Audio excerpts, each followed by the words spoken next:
A homeless Navy SEAL paid $5 for a collapsed water tower. Then his K9 uncovered a secret someone had buried for 50 years. A homeless Navy SEAL bought a collapsed water tower for $5. His dog found what was hidden below. Mason Reed had lost almost everything: his home, his career, and nearly his hope. With only $5 left, he bought a ruined water tower everyone laughed at. But when his loyal military K9, Atlas, began digging beneath the wreckage, they uncovered a hidden secret tied to Mason's family, a forgotten injustice, and a fortune nobody knew existed. Comment 1 if you think you'd keep digging, or 0 if you'd walk away, and tell us where you're watching from. The old pickup coughed once, then twice. Then it died.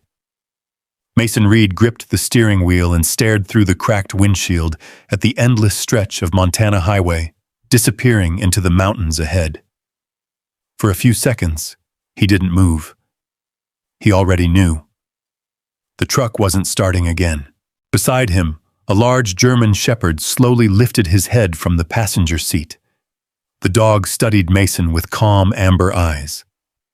Atlas, his partner, his shadow, his last remaining friend. Mason turned the key one more time.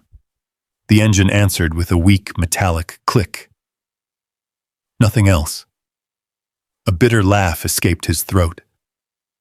"Well, buddy," he said quietly, "looks like she finally quit." Atlas nudged his arm with his nose. Mason reached over and scratched behind the dog's ears. The motion felt automatic, almost comforting, almost normal. Outside, the September wind rolled across the valley. Golden grass rippled beneath distant mountains. Pine forests climbed the slopes like dark green waves. The scenery looked beautiful, but Mason barely noticed. For the past 3 years, beauty had become difficult to see. Ever since leaving the Navy, ever since Afghanistan, ever since the nightmares followed him home. He opened his wallet. $5, a worn driver's license, a faded photograph of a younger version of himself standing beside Atlas during deployment. That was it.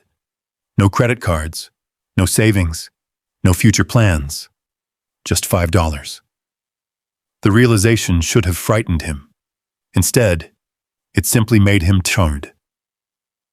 34 years old, former Navy SEAL, decorated veteran, and somehow less stable than he'd been at 19. Atlas jumped from the truck and landed beside the road. Mason grabbed his duffel bag from the back seat. Everything he owned fit inside. 2 shirts, 1 jacket, a flashlight, a military sleeping bag, some paperwork, nothing more. The truck sat abandoned on the shoulder like another piece of forgotten machinery. Mason gave it one last look. Then he started walking. Atlas immediately fell into position beside him, always close, always watching. The small sign appeared about 20 minutes later. "Welcome to Silver Creek, population 1,842. The paint was faded. The sign leaned slightly to one side. The town beyond looked frozen in time. A church steeple, a grain elevator, a few brick storefronts. Pickup trucks parked along Main Street. The smell of coffee drifted from a diner near the corner. For the first time all day, Mason realized he was hungry. Atlas's ears perked forward. The dog seemed unusually alert, as if something here had already caught his attention. Mason followed the sound of voices toward the courthouse square. A crowd had gathered around a flatbed trailer. Men in work boots, farmers, retirees, young families. An auction. The auctioneer stood on the trailer holding a microphone. "Lot 22, he announced. The crowd responded with raised hands and shouted bids. Mason stopped at the edge of the gathering. He wasn't interested in buying anything. He couldn't afford a cup of coffee, but watching people felt better than staring at an empty highway. Atlas sat beside him, silent, observant. The auction continued. Old tractors, storage containers, scrap equipment, abandoned parcels of land. Items came and went. Money exchanged hands. People laughed. For a moment, Mason felt invisible, just another stranger passing through. Then the auctioneer cleared his throat. A grin spread across his face. The crowd immediately started chuckling. Apparently, everyone already knew what was coming. Next item, the auctioneer announced. Lot 37, former municipal water tower property, half-acre parcel located on Ridge Road overlooking Silver Creek. Several people laughed openly. The auctioneer continued. Includes collapsed tower structure, debris field, foundation remains, and whatever raccoons currently claim legal ownership. More laughter. Someone shouted, "Good luck with that!" The auctioneer nodded dramatically. Starting bid, $5. Silence. Nobody moved. The wind blew across the square. Still nobody moved. The auctioneer tried again. $5, folks. That's cheaper than lunch. Nothing. A woman shook her head. A rancher folded his arms. No one wanted it. Mason listened. $5, half an acre, a place to sleep. Not much, but more than a highway shoulder. He glanced down at Atlas. The dog was staring, not at the auctioneer, not at the crowd. Somewhere beyond them, toward the hills, toward the property. His ears stood upright. Every muscle looked focused. Mason frowned. Atlas rarely reacted to things without reason. The dog had once detected explosives buried beneath roads, had tracked enemy movement in darkness, had saved lives, including Mason's. The auctioneer raised the gavel, going once, still silence, going twice. Mason surprised even himself. $5. Every head turned. The square became instantly quiet. The auctioneer blinked. "You bidding, son?" Mason nodded. The auctioneer stared for a second, then shrugged. "Anybody want 10? No one answered. Not a single person. The gavel came down. Sold. $5. Laughter erupted again. Good-natured, confused, amused. A few people shook their heads. One old rancher muttered, "Poor guy doesn't know what he bought." Mason ignored them. The county clerk handed him paperwork. Within minutes, he officially owned a collapsed water tower, the most ridiculous purchase of his life, and also the only thing he owned that nobody could take away. The clerk pointed toward the mountains.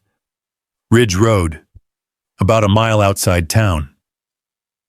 Mason folded the deed carefully. Atlas was already standing, ready to move, as if he knew exactly where they were going. The walk took nearly 40 minutes. The road climbed steadily above town. The mountains grew larger. The valley spread beneath them. Silver Creek looked tiny from up here. Then Mason saw it. The water tower, or what remained of it. The structure had collapsed years earlier. Twisted steel lay scattered across the hillside. The massive tank rested on its side like the skeleton of some ancient beast. Weeds pushed through rusted metal. Concrete rubble covered much of the property. The chain-link fence surrounding the lot had partially fallen over. The entire place looked abandoned, forgotten, broken. A lot like him. Mason stepped through the open gate. The evening sun painted the mountains gold. For a moment, everything became strangely quiet. No traffic, no crowds, no noise, just wind, pines, and the distant cry of a hawk. Atlas walked slowly into the center of the property. Then he stopped, completely stopped. His gaze locked onto the collapsed foundation beneath the tower ruins. Not moving, not blinking, watching, studying, the same way he had once studied danger. Mason felt a strange chill. "What is it, buddy?" Atlas didn't react. The dog simply continued staring at the rubble, at something hidden beneath it, something only he seemed to notice. The sun sank lower behind the mountains. Long shadows stretched across the property. Mason looked at the ruined tower, then at Atlas, then back at the tower. $5. A dead truck, a homeless veteran, and a dog staring at a pile of rubble as if it contained the answer to a question nobody had asked yet. For the first time in a very long time, Mason felt something unexpected. Curiosity. And as darkness settled over Silver Creek, Atlas never took his eyes off the collapsed tower. Not even once.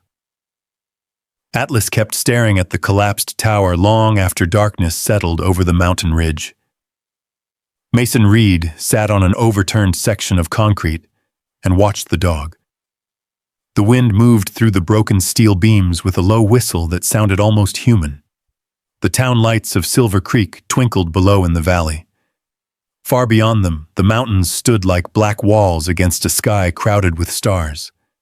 For most people, it would have been peaceful. For Mason, night was something else. Night was where the memories lived. He unpacked his sleeping bag beside a remaining section of foundation that offered some protection from the wind. Atlas finally looked away from the tower long enough to circle the campsite twice before lying down nearby. Even then, the dog's body remained tense, alert, watching. Mason opened a can of beans he'd bought with his last few dollars from a gas station outside town. Half for him, half for Atlas. The German shepherd ate quietly before returning to his position, facing the ruins. "You know something I don't you?" Atlas flicked one ear but didn't move. Mason smiled faintly. The first genuine smile he'd felt in weeks. The dog had always been like that. Stubborn, patient, smarter than most people. The temperature dropped rapidly after sunset. Mountain cold settled over the hillside. Mason zipped himself into the sleeping bag and stared at the stars. He told himself he was tired, told himself he would sleep, told himself tonight would be different. It never was. Hours passed. The wind shifted. Clouds drifted across the moon. And eventually, sleep found him. For exactly 27 minutes. Then the nightmare came. The explosion arrived first. A flash of white.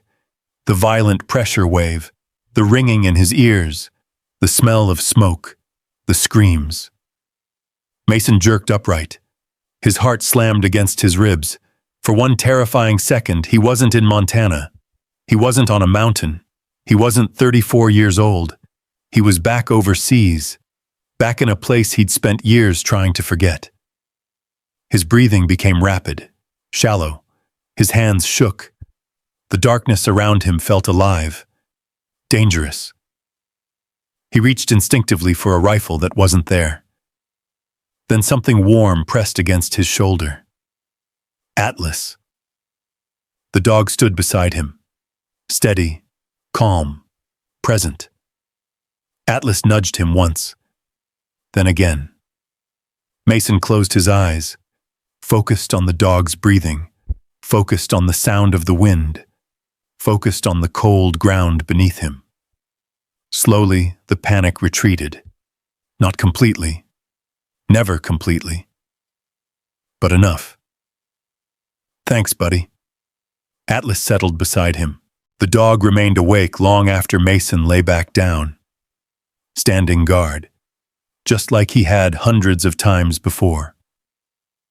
Morning arrived cold and bright. Sunlight spilled across the mountains. Frost covered the weeds surrounding the tower. Mason's back ached. His head hurt. The familiar exhaustion settled into his bones.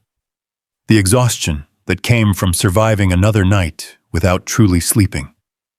Atlas was already awake, standing near the foundation, watching.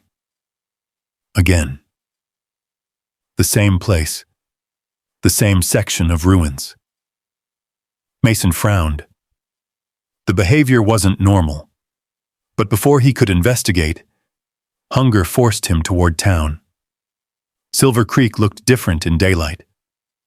Main Street buzzed with activity. Pickup trucks parked along both sides of the road.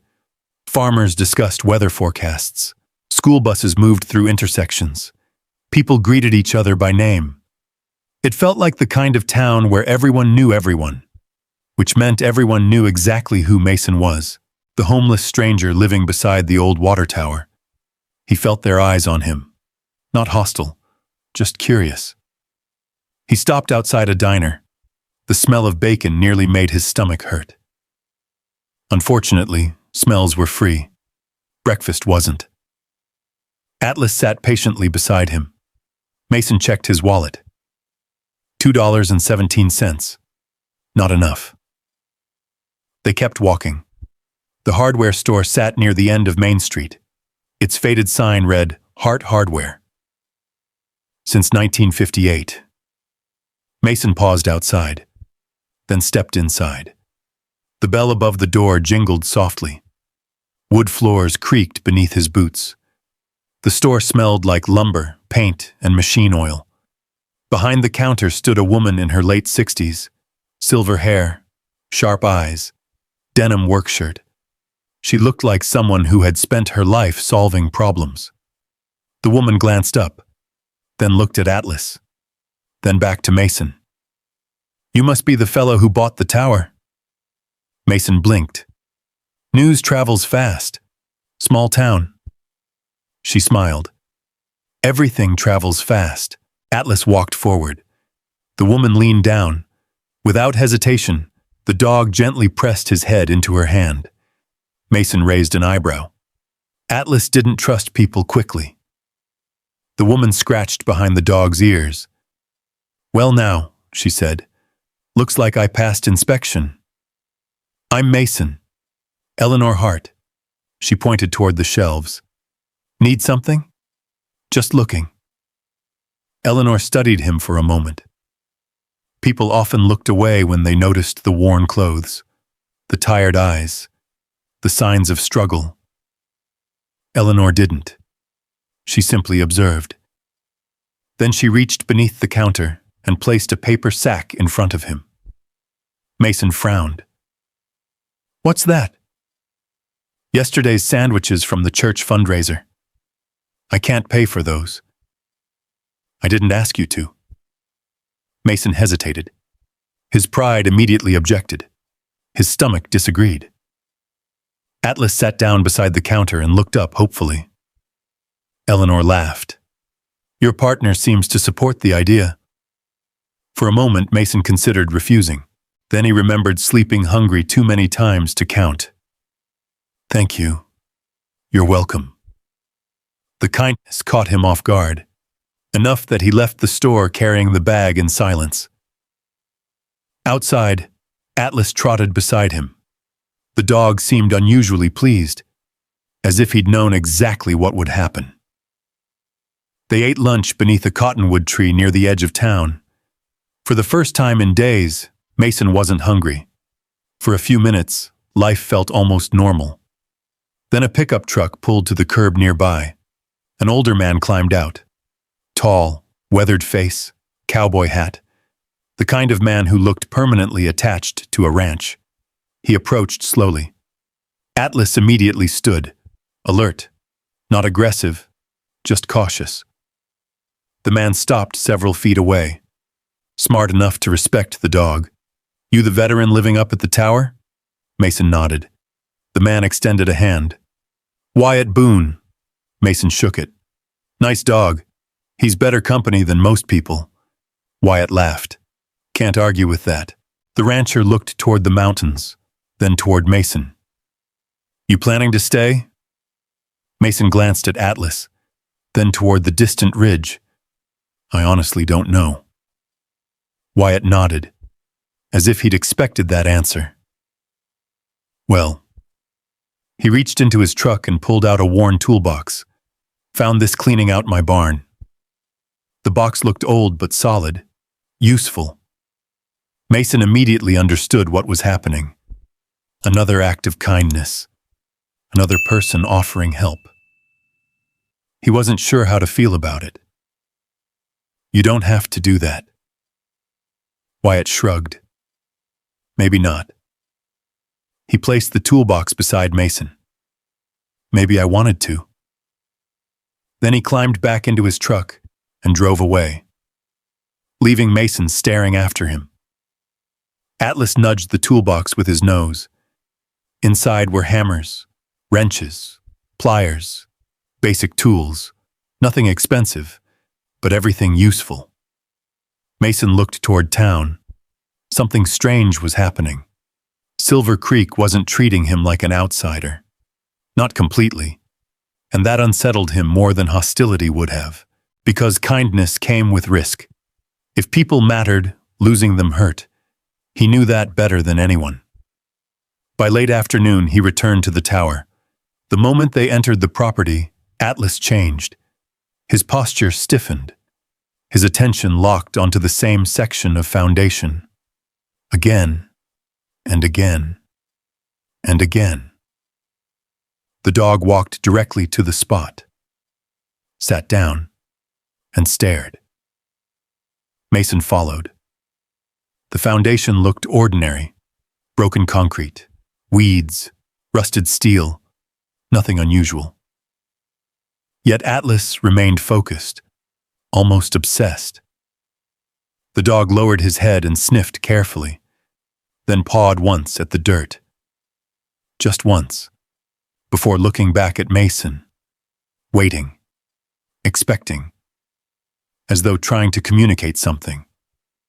The former seal slowly crouched beside him. What is it? Atlas pawed the ground again, a little harder this time. The wind moved through the ruined tower. The mountains stood silent around them. And for the first time, Mason began to wonder if the dog wasn't simply staring at rubble. Maybe Atlas was trying to show him something. Something hidden. Something buried. Something waiting beneath the ruins of Silver Creek's forgotten water tower. As the sun disappeared behind the mountains and shadows stretched across the property, Atlas remained beside the foundation, watching, waiting, and refusing to let it go. That was how Atlas spent the next 3 days. Every morning, before the sun climbed above the mountains, the German Shepherd walked directly to the same section of the old water tower foundation. Every evening, he returned there again. He sniffed, pawed, whined softly, then stared. The behavior never changed. Mason Reed had learned long ago that Atlas never wasted energy on meaningless things. During their years together, the dog had detected hidden explosives, tracked missing civilians through mountains, and located wounded soldiers in darkness.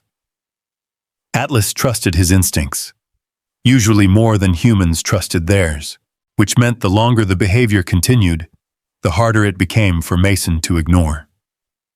The first morning, he dismissed it. The second morning, he became curious. By the third morning, he was paying attention. The October sky stretched bright and blue over Silver Creek. Frost still coated the grass when Mason climbed from his sleeping bag. Atlas was already standing near the foundation, watching. The same spot, again. Mason walked over. The dog immediately pawed at the dirt. Once, twice, then looked up expectantly. What do you think is down there? Atlas's ears twitched. His tail remained still. Focused. Professional. Mason crouched and brushed away loose dirt with his hand. Nothing. Just gravel. Broken concrete. Old rusted metal. Still, Atlas refused to move. The former seal stood and stretched his aching back. He needed supplies. If he was going to stay on the property, he couldn't keep sleeping beside rubble forever. The toolbox Wyatt Boone had given him sat near his campsite. Useful, but not enough. Mason looked towards a town, then toward Atlas. The dog remained fixed on the foundation. Don't dig up the whole mountain while I'm gone. Atlas didn't even glance back. Mason laughed. The sound surprised him. It had become rare. Silver Creek was fully awake when he arrived. Pickup trucks filled Main Street. Farmers loaded supplies. Children walked toward school. The diner windows glowed with morning sunlight. Life moved with a rhythm he hadn't felt in years. A simple rhythm. A predictable rhythm. Part of him envied it. Part of him feared it. Normal life had always felt harder than combat. Combat had rules.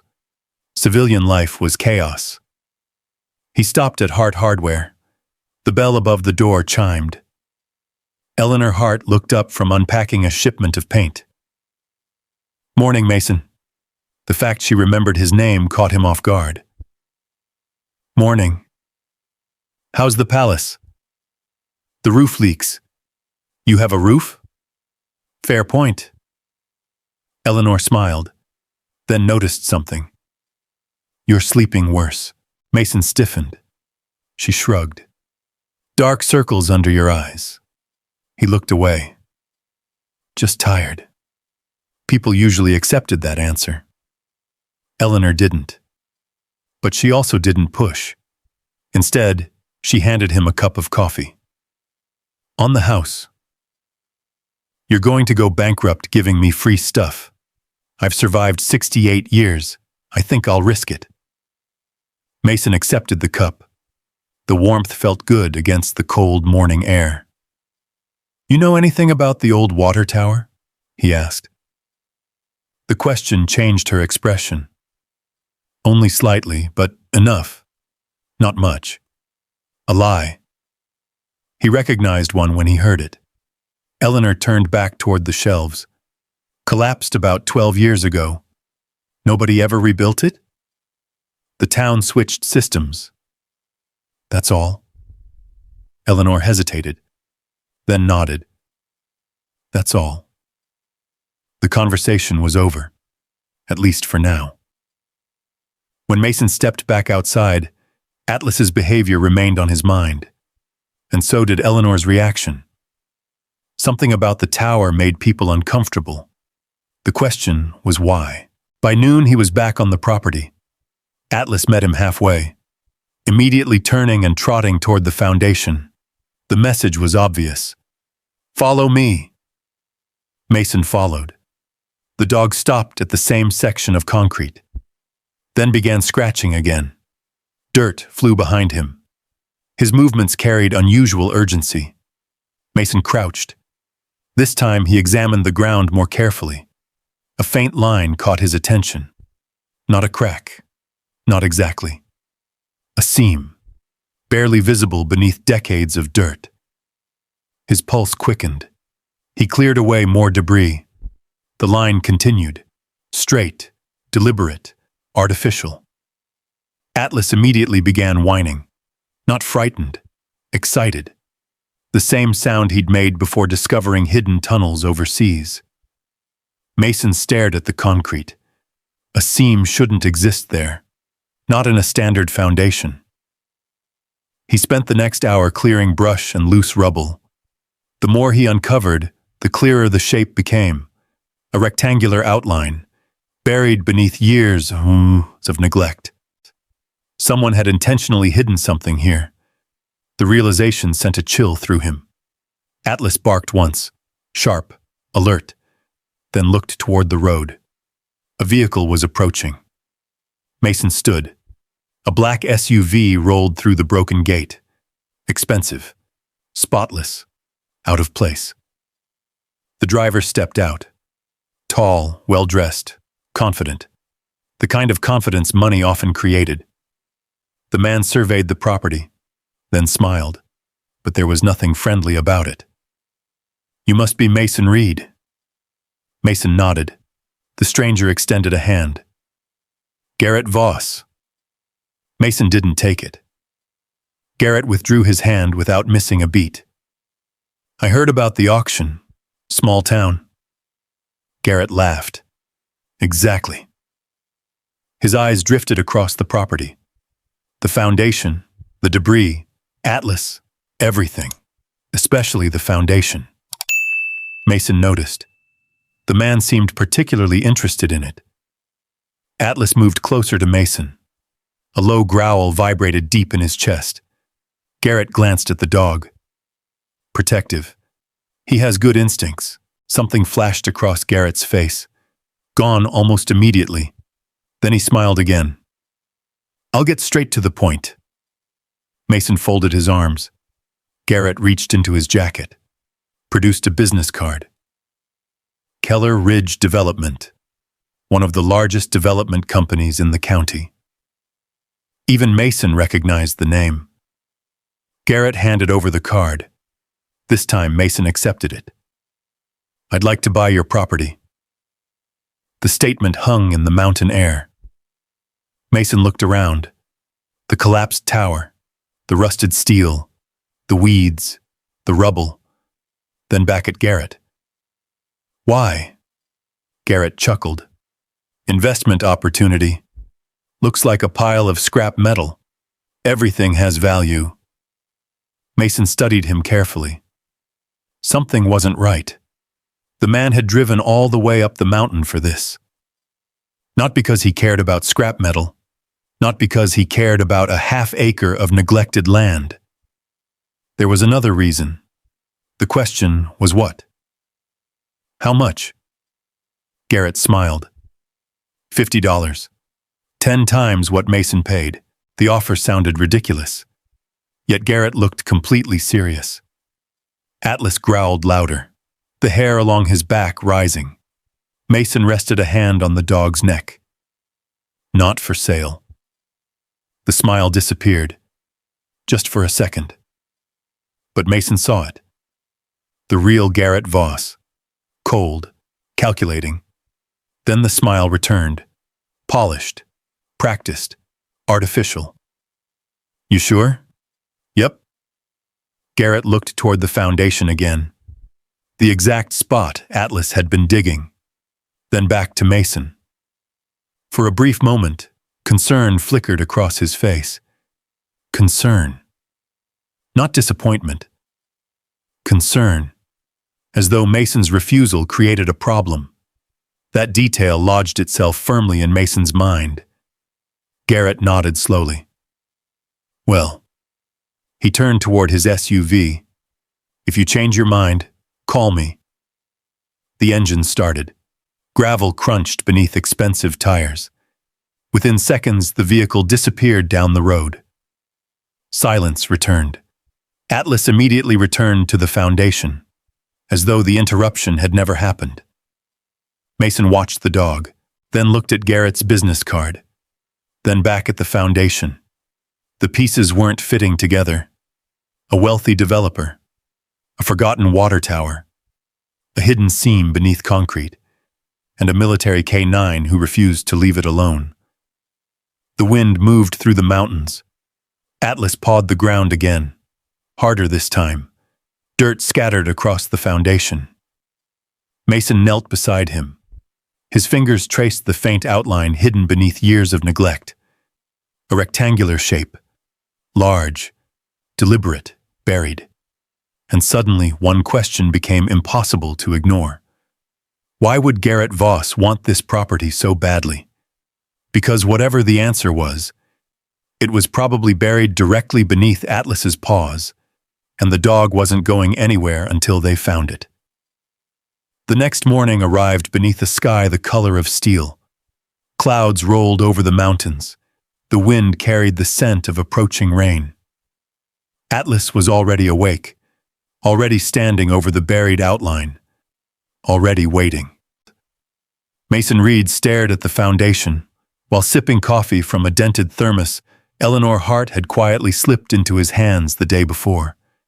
The more he looked at the rectangular shape hidden beneath the dirt, the less it resembled a crack, and the more it resembled a door. A buried door. Atlas pawed the ground again. The message couldn't have been clearer. Dig. All right, buddy. Mason grabbed a shovel he'd borrowed from Wyatt Boone. Let's see what you've been trying to tell me. The first few hours were slow. Years of dirt and gravel had settled over the foundation. Roots twisted through the cracks. Broken pieces of concrete covered everything. By mid-morning, sweat soaked through Mason's shirt despite the cold air. Atlas never wandered far. He worked beside him, sometimes digging, sometimes standing watch, sometimes inspecting every newly exposed section of concrete.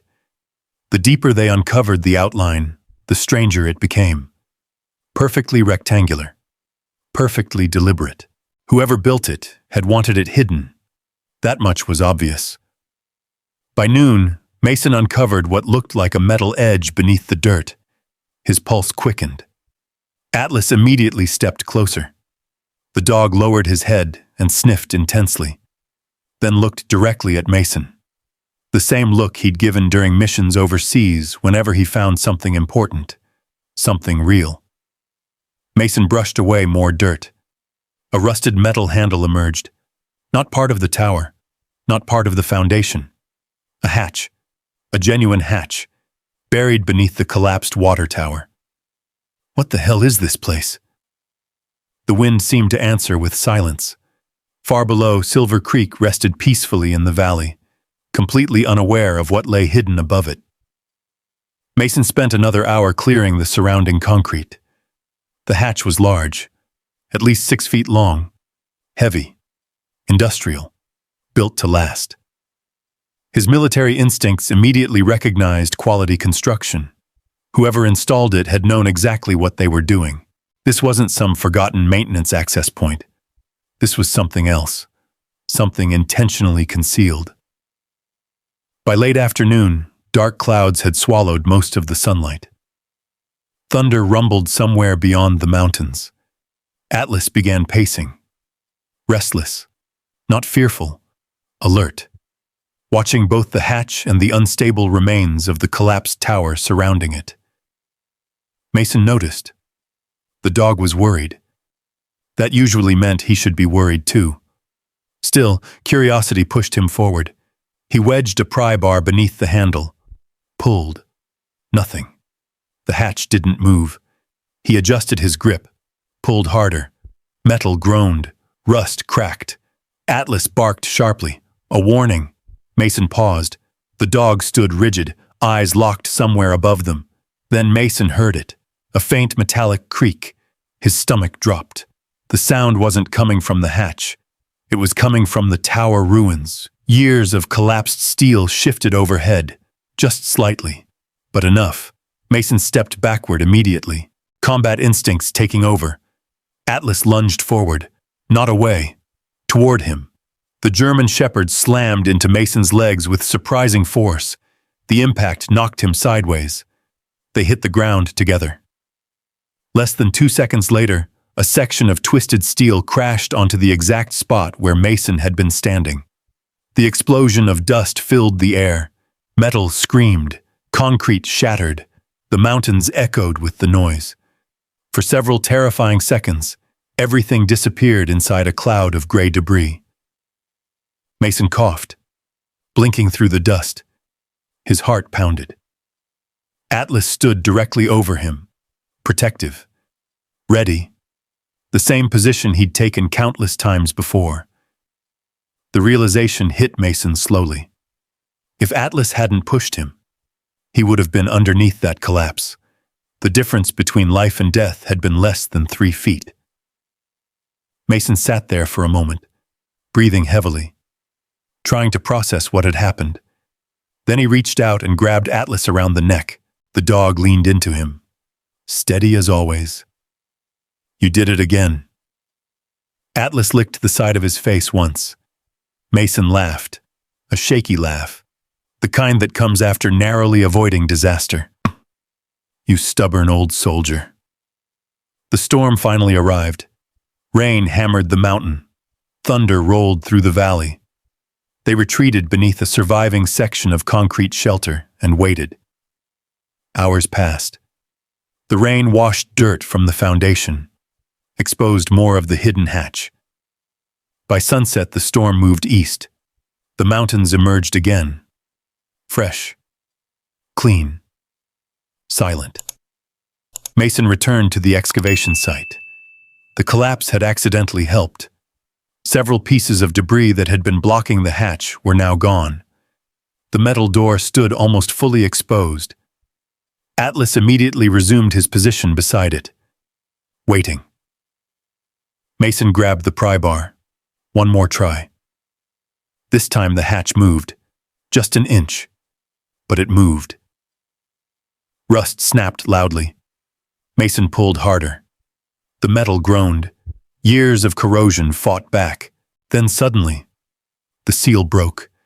The hatch shifted. A rush of stale air escaped from below. Cold, dry, ancient. Air that hadn't touched daylight in decades. Mason froze. Atlas immediately stepped forward, sniffing, investigating. The dog showed no fear, only curiosity. Slowly, Mason pushed the hatch wider. Darkness waited beneath. A narrow concrete stairway descended into the earth. His pulse hammered. Every instinct told him this discovery wasn't normal. People didn't build hidden underground chambers beneath municipal water towers, not without a reason. He grabbed his flashlight. The beam cut through darkness. Concrete walls, metal supports, a staircase disappearing below. The chamber looked astonishingly intact, dry, preserved, as if time itself had forgotten it. Mason looked at Atlas. The dog stared back, then stepped onto the stairs, without hesitation, without fear, leading the way, just like he always had. Together they descended. The temperature dropped immediately. The air smelled of concrete and old metal. Their footsteps echoed softly. The chamber opened into a room roughly 20 feet across. Mason swept the flashlight beam slowly. The walls appeared solid. No water damage, no collapse, no obvious explanation. Then the light stopped moving. His breath caught. Sitting in the center of the room was a large military footlocker. Steel, olive drab, weathered by age, but intact. The sight hit Mason like a punch. He recognized it instantly. Military issue. Old. Very old. Atlas approached the footlocker carefully, sniffed it, then sat down beside it, almost like a guard dog standing watch over something important, something valuable, something that had been waiting. Mason stepped closer. Dust covered the lid. Decades of dust. His flashlight illuminated faded letters barely visible beneath the grime. He brushed them gently with his sleeve. The name slowly appeared. The moment he read it, every hair on his arms stood up. Read. Mason stared. His heartbeat thundered inside his chest. Read. His name. His family name. The same name he'd carried his entire life. The same name painted on military records. The same name on his driver's license. The same name on the property deed folded inside his backpack. For several long seconds, he couldn't move. Atlas remained beside the footlocker, silent, patient, as though this was what he'd been trying to show Mason all along. Outside, evening settled across the mountains of Silver Creek. Inside the hidden chamber beneath the forgotten water tower, a Navy SEAL and his loyal K-9 stood before a mystery buried for generations. And for the first time, Mason realized that finding this hatch wasn't the end of the story. It was only the beginning. The underground chamber felt frozen in time. Dust hung motionless in the beam of Mason Reed's flashlight. Concrete walls surrounded him. Atlas sat beside the military footlocker as if guarding it. The old steel box rested in the center of the room, untouched for decades. Neither man nor dog moved for several seconds. The silence felt sacred, almost like entering a church. Mason slowly knelt beside the footlocker. The faded name still stared back at him. Reed. His own last name. His own bloodline. A name he'd carried his entire life without knowing much about the people who came before him. His parents had died when he was young. Most family history had disappeared with them. There had been no grandparents, no family reunions, no stories handed down. Just fragments, scattered pieces. And now, somehow, those pieces had led him here, to a hidden room beneath a forgotten water tower. Atlas nudged the footlocker gently with his nose. The metal scraped softly. Mason took a slow breath, then lifted the lid. The hinges groaned. Dust drifted into the air. Inside sat a collection of carefully preserved items. Not treasure, not cash, not gold. Something far more personal. Several leather-bound journals, bundles of documents wrapped in oilcloth, black and white photographs, engineering blueprints, military medals, letters, dozens of letters. Everything had been organized with remarkable care, as if someone had prepared this collection specifically for whoever might someday find it. Mason picked up the top journal. The leather cover was cracked with age. Inside, neat handwriting filled the first page. January 4th, 1961, Commander Nathan Reed, Silver Creek Municipal Water Project. Mason stared. Commander. The military rank immediately caught his attention. Atlas remained beside him, watching, waiting. The flashlight beam trembled slightly in Mason's hand as he turned the page. The first entry began simply. Today we completed the Eastern Pipeline inspection. Water pressure remains stable throughout town. The system is performing exactly as designed. Mason continued reading. The entries described engineering work, reservoir maintenance, construction projects, community improvements. Then came personal details, small details, human details, mentions of a wife named Margaret, a son named Daniel, fishing trips, town celebrations, ordinary moments, the life of a man who had once belonged here. Mason opened another journal, then another. The deeper he read, the stranger the feeling became. Nathan Reed wasn't simply recording work. He was documenting an entire life. A life connected to Silver Creek. A life connected to the water tower above them. Atlas suddenly stood. His ears perked. The dog moved toward a stack of photographs. Mason followed. The top photograph showed a group of workers standing beneath a newly completed water tower.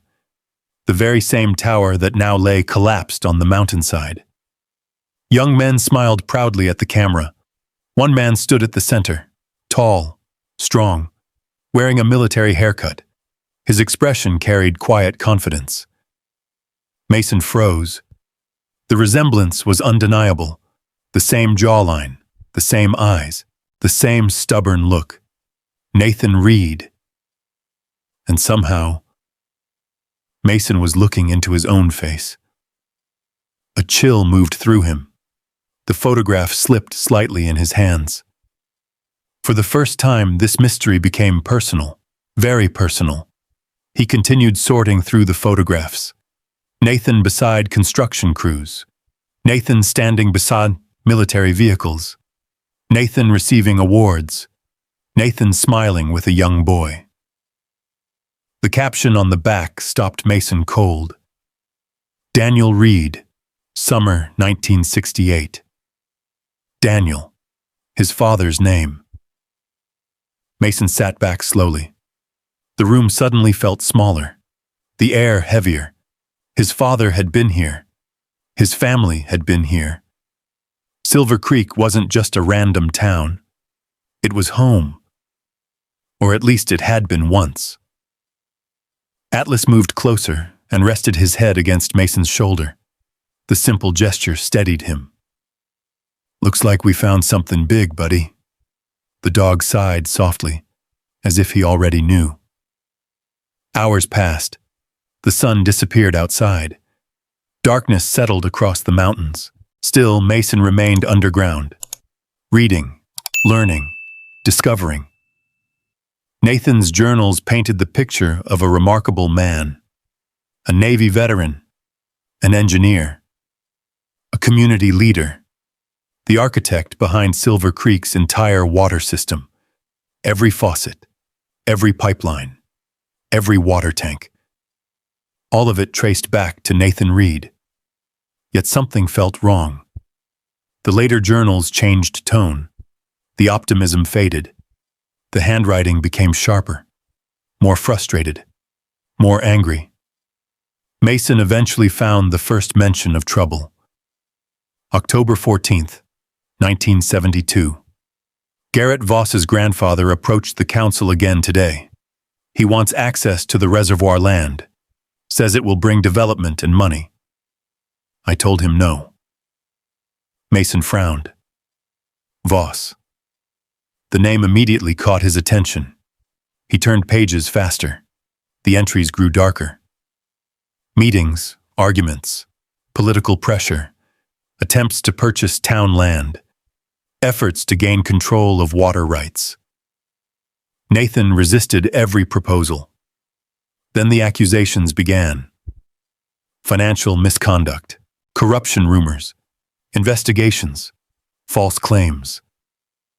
Every entry revealed a man under attack, a man fighting to protect something important. The final journal entries became heartbreaking. The council no longer listens. The Voss family has too much influence. They care more about profit than people. I fear what comes next.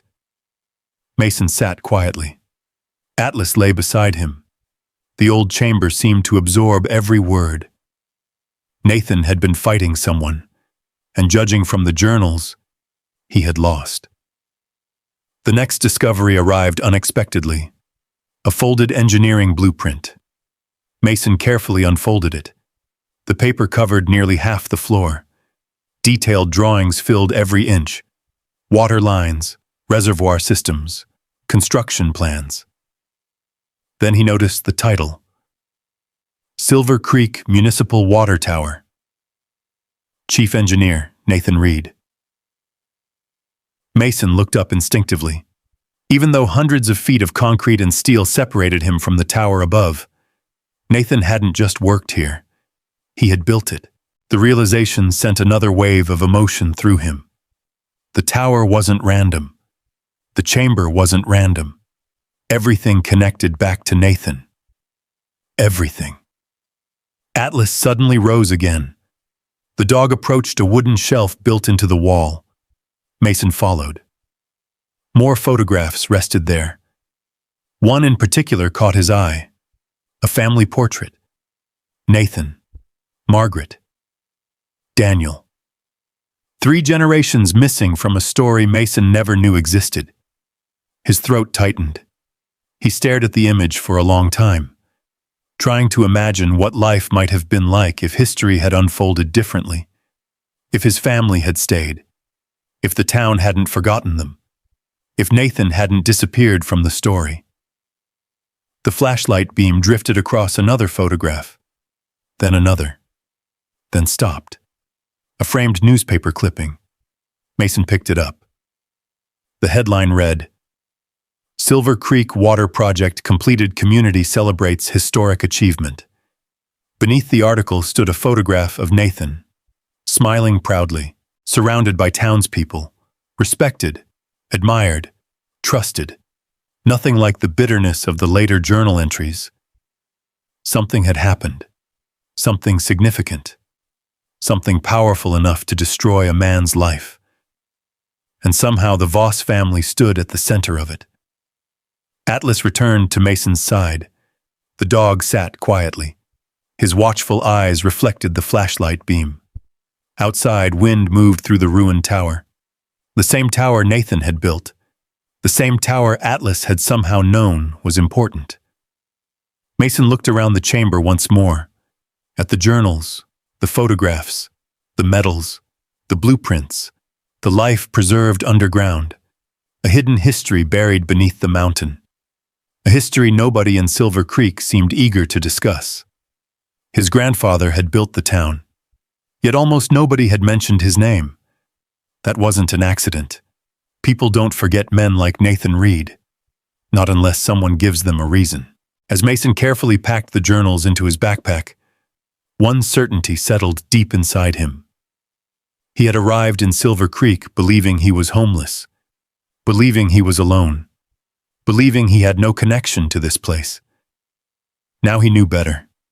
This mountain, this tower, this town, his family's fingerprints were everywhere. And somewhere in the pages of Nathan Reed's journals lay the answer to a question that had haunted Silver Creek for decades. What happened to the man who built the town? Atlas stood beside him as they prepared to leave the chamber. The dog looked back once more at the hidden room, then up the staircase leading toward the night sky. The mystery had grown larger, much larger, and neither of them knew that the answers waiting in the next journal would change everything. The morning sun had barely touched the peaks surrounding Silver Creek when Mason Reed opened Nathan's next journal. Atlas lay nearby on a blanket beside the campsite. The German shepherd appeared relaxed, but every few minutes his eyes drifted toward the buried chamber, toward the secret they had uncovered together. Mason sat against a section of broken concrete. Coffee steamed from a metal mug. The mountain air felt crisp and clean. For the first time in years, he had something stronger than survival driving him forward. Questions. Questions about Nathan Reed. Questions about his family. Questions about why a man who had built an entire town seemed to have vanished from its history. He opened the journal. The first pages felt familiar. Engineering updates, community projects, water system improvements. Then the tone changed, abruptly. June 8th, 1972. Today, Arthur Voss came to my office again.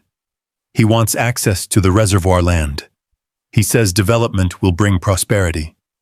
I say water belongs to the people who depend on it. The next entry came 2 weeks later. Arthur returned with lawyers. The council seems interested in his proposal. They see money. I see risk. Mason frowned. Arthur Voss, Garrett's grandfather. The name appeared again and again throughout the journal. Every few pages, every few months, like a storm slowly gathering on the horizon. The entries became increasingly tense. Arthur wanted development rights. Nathan refused. Arthur pushed harder. Nathan resisted. Then the accusations began. August 17th, 1973, someone reported irregularities in the project accounts. The claims are nonsense. The records are clean. But the rumors are spreading. Mason sat back. His jaw tightened. He knew exactly how this worked. He had seen it before. Not in politics, in life. A lie repeated often enough eventually becomes truth. Nathan had understood that too. The later entries revealed growing frustration.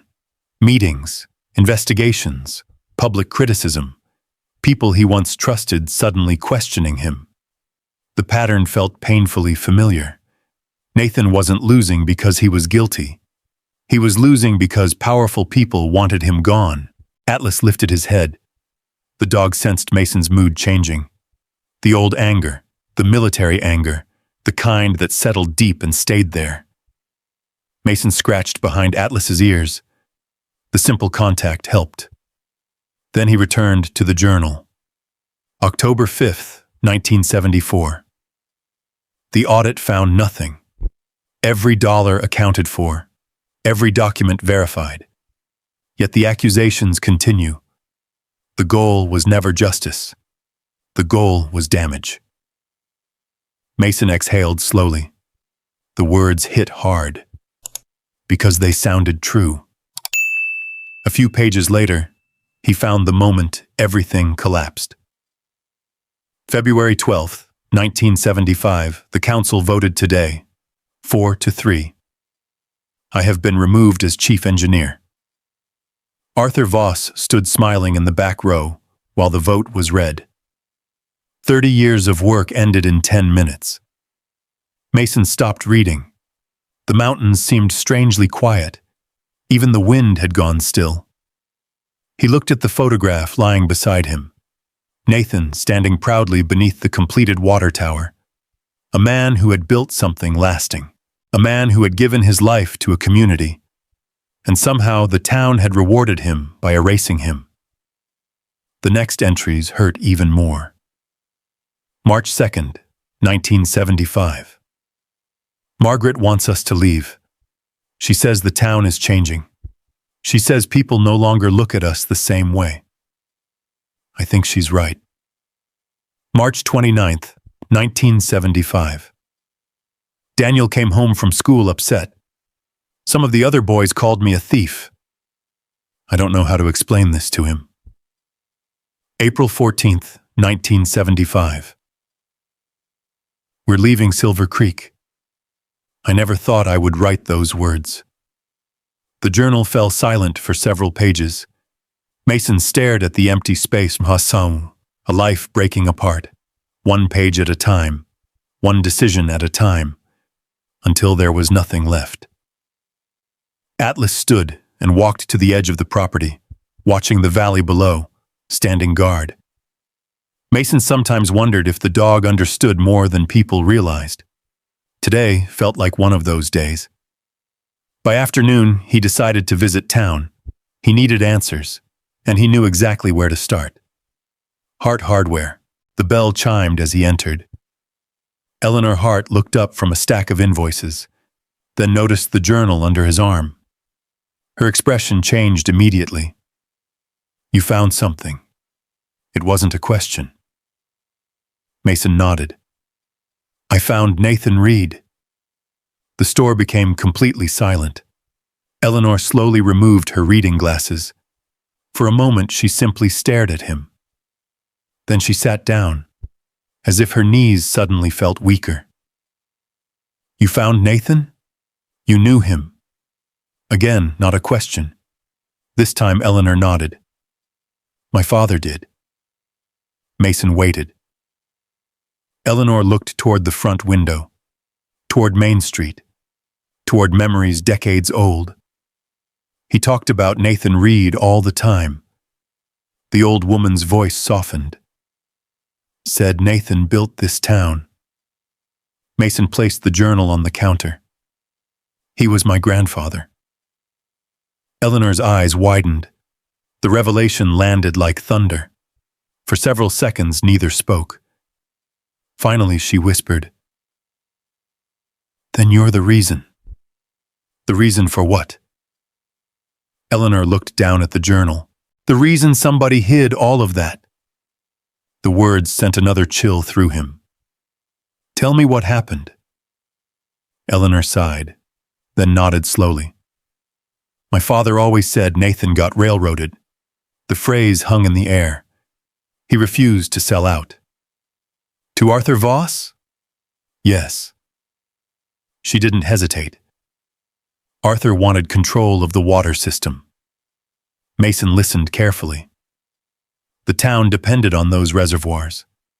Still does. Whoever controlled the water controlled everything. Did Nathan steal anything? Eleanor almost laughed. No. The answer came instantly. No one who knew him believed that. Then why didn't anybody stop it? The question lingered. Painful. Complicated. Eleanor looked away. Because fear is powerful. The answer felt honest, and somehow even sadder. People had known. People had simply stayed quiet. Mason left the hardware store carrying more questions than answers. Atlas met him outside.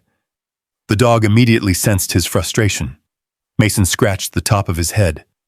Looks like Grandpa made enemies. Atlas's tail moved once. The pair started walking back toward the mountain. Neither noticed the black SUV parked across the street. Garrett Voss sat inside, watching, his expression unreadable, his fingers resting on the steering wheel, waiting. Watching Mason carry Nathan's journal, watching Atlas walk beside him, watching history emerge from a grave that had remained buried for 50 years. The moment Mason disappeared up the road, Garrett reached for his phone. His voice remained calm, but there was tension underneath. He found something, a pause. Then, "No. I don't know how much." Another pause. Garrett glanced toward the mountains, toward the old water tower, toward the place his grandfather had spent decades trying to forget. "We have a problem." The call ended. Far above town, Mason and Atlas climbed toward the property. Neither knew Garrett was watching. Neither knew old secrets were beginning to frighten powerful people. But Mason knew one thing with absolute certainty. Nathan Reed hadn't abandoned Silver Creek. Silver Creek had abandoned Nathan Reed. And the deeper he dug into the journals, the angrier he became. Because the story wasn't about corruption. It wasn't about money. It wasn't about engineering. It was about betrayal. The worst kind. The betrayal of a good man by the people he trusted most. And somewhere in the remaining journals waited the final piece of that story. A piece someone clearly wanted buried forever. The next morning arrived under a blanket of gray clouds. Rain drifted across the mountains in thin curtains. Silver Creek looked distant and muted beneath the weather. Mason Reed sat beneath a tarp stretched between sections of collapsed steel. Atlas rested nearby. The German shepherd's head lay on his paws, but his eyes remained open. Watching. Always watching. The journals sat in front of Mason, alongside the photographs, the blueprints, the medals, the evidence of a life someone had tried to erase. He spent hours reading, page after page, year after year. Nathan Reed's story unfolded like an old wound reopening. The journals described what happened after Nathan left Silver Creek. Odd engineering jobs, construction contracts, consulting work, temporary housing, a family trying to rebuild after losing everything. Then came the entries that hurt the most. Margaret grew ill. Medical expenses piled up. Daniel moved away for college. Nathan rarely complained, but the loneliness seeped through every line. The later journals became shorter, sadder. A man carrying more weight than anyone realized. Around noon, Mason reached the final journal, the oldest-looking one. Its leather cover had darkened with age. The pages felt fragile, almost delicate. Atlas immediately lifted his head. The dog walked over, sat beside Mason, watching the journal, watching him, as though sensing something important waited inside. Mason opened it carefully. The entries were different. Not engineering notes, not personal stories. Records, financial records, lists, dates, property references, the kind of information someone intentionally preserves. His curiosity grew. Nathan had meticulously documented purchases, land deeds, investments, savings certificates, small amounts at first, then larger amounts, everything carefully tracked, every dollar accounted for. The pattern continued for years, then abruptly stopped. The final entry ended with a single sentence. "If they take everything else, they cannot take what remains hidden." Mason stared at the words. Something about them felt deliberate, intentional. A message. Atlas suddenly stood. His ears perked. The dog moved toward the footlocker, the same military footlocker they'd emptied days earlier. Mason frowned. "There isn't anything left in there." Atlas ignored him. The dog sniffed along the inside wall of the locker, then stopped. One specific corner. His tail stiffened. He pawed the metal once, then again. Mason slowly stood. His pulse quickened. Atlas had been right about everything so far. The hatch, the chamber, the journals. Every discovery had started with the dog. Mason walked over, knelt beside the footlocker. The corner looked normal, at least at first. Then he noticed something. A slight gap, barely visible. His fingers traced the edge, a hidden seam. The realization hit instantly. There was another compartment, hidden inside the footlocker itself. Atlas let out a low whine, excited, expectant.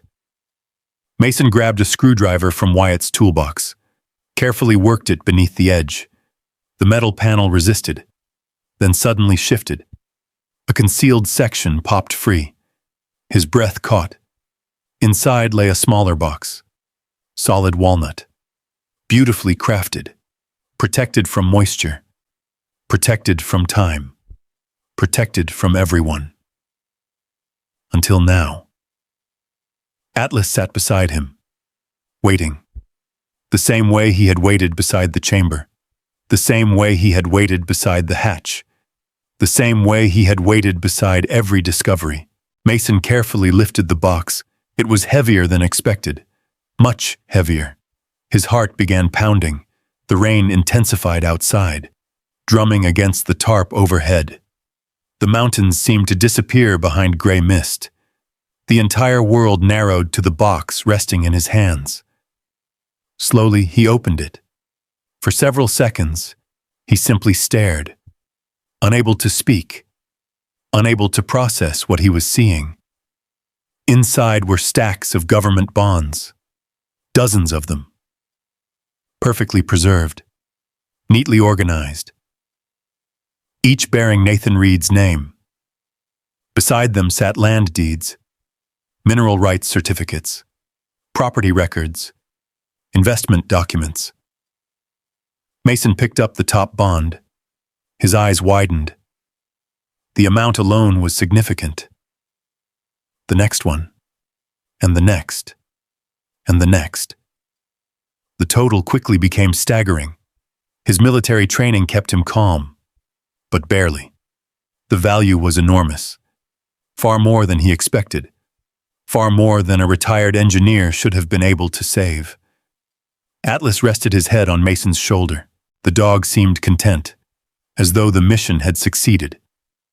Mason laughed softly, a stunned laugh. "You found a fortune, buddy." Atlas blinked, unimpressed. Money clearly wasn't his concern. Then Mason noticed something else. Beneath the financial documents, beneath the bonds, beneath everything, an envelope, cream-colored, sealed, addressed by hand. The handwriting immediately caught his attention.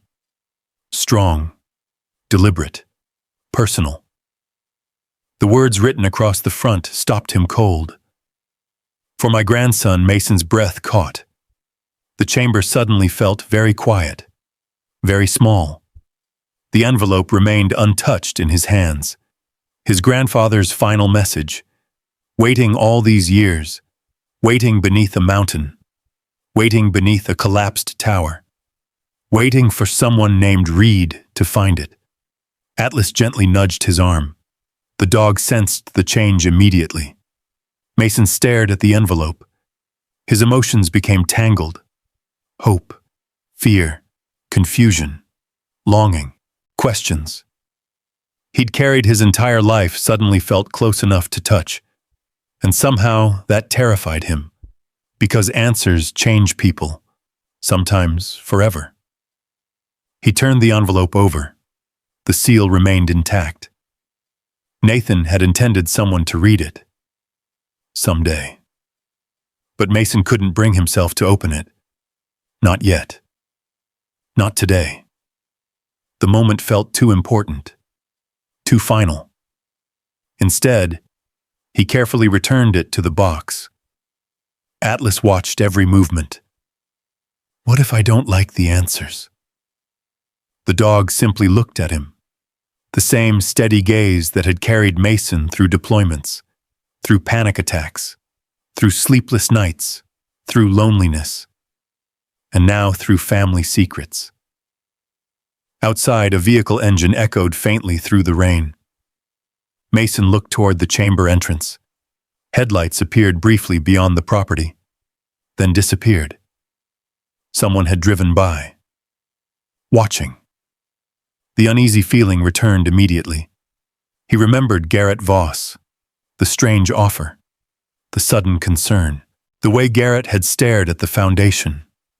The realization settled heavily. If Nathan had hidden this much wealth beneath the tower, someone else might know, or suspect, which meant the danger wasn't over, not even close. That evening, Mason carried the wooden box back to his campsite. Atlas walked beside him, never straying more than a few feet away. The bonds remained secure. The deeds remained secure. The envelope remained unopened. As darkness settled over the mountains, Mason sat beside a small campfire. The hidden inheritance rested beside him. Enough money to change his life. Enough money to erase years of hardship. Enough money to buy a home. Start over. Breathe again. Yet he found himself staring not at the bonds, not at the deeds, not at the fortune, but at the sealed envelope. For my grandson. The words echoed inside his mind, because deep down, Mason already understood something important. The money wasn't the real treasure. The letter was, and somewhere beyond the mountains, forces were already moving to make sure he never learned what it contained. The first snow of the season arrived 3 days later. Not enough to cover the mountains completely, just enough to dust the pine trees and turn the ridge above Silver Creek white. Mason Reed stood outside his tarp shelter and watched the sunrise paint the valley gold. Atlas sat beside him. The German shepherd's dark coat stood out sharply against the fresh snow. For a few moments, everything felt peaceful. The kind of peace that only exists in isolated places. No traffic, no crowds, no noise. Just mountains, wind, and silence. Mason had spent the previous days organizing Nathan's journals, cataloging documents, reading photographs, trying to understand the man whose life now seemed connected to his own in ways he never imagined. The envelope remained unopened. Every night he picked it up. Every night he almost broke the seal. Every night he put it back. Part of him wanted answers. Another part feared them. Atlas never strayed far from the wooden box. The dog treated it like a mission assignment, protecting it, watching it, standing guard. The behavior amused Mason at first. Now it made him wonder. The dog seemed convinced the contents mattered, very much. That afternoon he drove into town with Wyatt Boone. The retired rancher had insisted on helping transport some reclaimed lumber from a salvage yard. The two men spent most of the drive in comfortable silence, the kind veterans often shared. No pressure, no unnecessary conversation. Just companionship. When they reached Main Street, Silver Creek looked unusually busy. People were preparing for winter. Storefronts displayed holiday decorations. Trucks hauled firewood. Children ran through piles of fallen leaves. Mason found himself noticing details he'd ignored during his first weeks in town. The place was beginning to feel familiar, and that realization unsettled him, because familiarity led to attachment. Attachment led to loss. That lesson had been burned into him years ago. Wyatt parked outside Hart Hardware. Eleanor stood near the entrance talking with Sheriff Cole Mercer. Both waved when they saw Mason. The gesture felt oddly natural, as though he'd been part of the community longer than a few weeks. Eleanor handed him a paper bag. Soup. Mason laughed. "You keep feeding me. You're still too skinny." "I'm not skinny. You're mountain skinny." "I don't know what that means." "It means eat the soup." Sheriff Mercer chuckled. Even Mason smiled. For a few minutes, life felt simple. Then Garrett Voss appeared. The black SUV rolled slowly down Main Street. The same vehicle Mason had seen near the property. The same vehicle that seemed to appear whenever Nathan Reed became part of the conversation. Garrett glanced toward them. Their eyes met briefly. Then the SUV continued past. No wave, no smile, nothing. Just observation. Sheriff Mercer noticed it too. Garrett's been asking a lot of questions lately. Mason looked over. What kind of questions? Mercer shrugged. The kind people ask when something makes them nervous. The statement lingered. Mason thought about it the entire ride back to the mountain. That evening, the weather shifted. The wind intensified. Clouds swallowed the stars. Atlas became restless. Very restless. The German shepherd paced the property, checking the fence line, checking the tower ruins, checking the road. Again and again. Mason noticed immediately. Atlas wasn't reacting to weather. He was reacting to something else, something he couldn't yet see.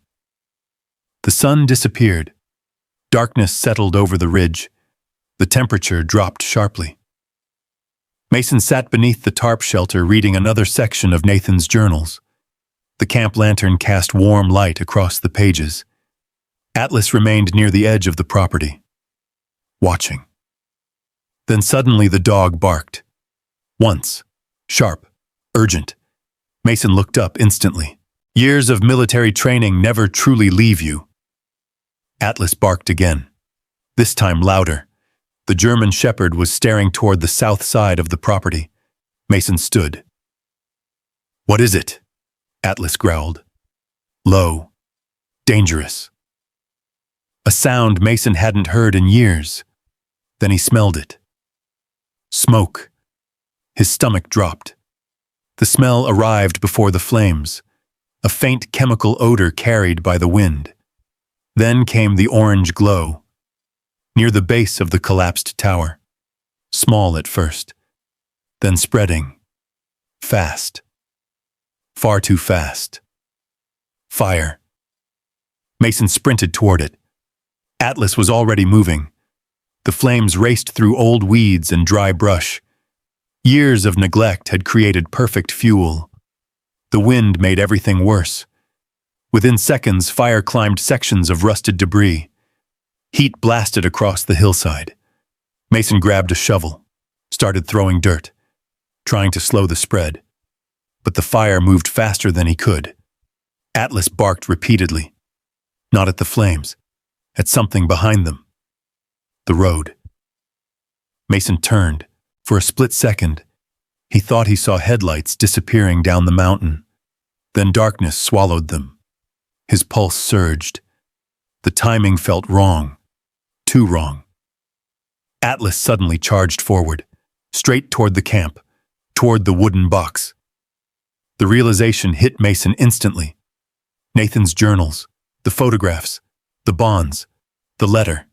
Everything was still inside. Atlas! The dog disappeared into smoke. Mason ran after him. Heat rolled across the ground. Sparks filled the air. Burning debris crashed from the tower ruins. Visibility vanished. The entire property seemed alive with flame. Then Mason saw Atlas. The German shepherd had reached the shelter, standing beside the wooden box, waiting, refusing to leave without him. The sight nearly broke Mason's heart. Even now. Even here. Atlas's first concern wasn't himself. It was the mission. It was protecting what mattered. Mason grabbed the box, slung it under one arm. Then a terrible sound echoed overhead, metal screaming. He looked up. Too late. Part of the collapsed tower had weakened in the heat. A large section broke loose, falling directly toward them. Time slowed.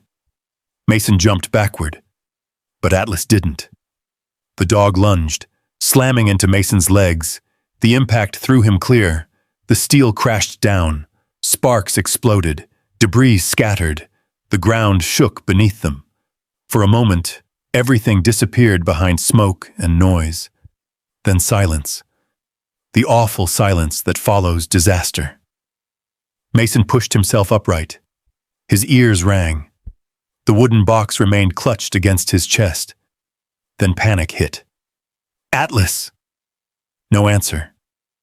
Fear, unlike anything he'd felt in years, surged through him. Not combat fear, not survival fear. Something worse. The fear of losing family. Atlas! A movement emerged through the smoke. The German shepherd stumbled forward. Alive, but injured. One side of his coat was singed. His front leg trembled. Mason dropped to his knees.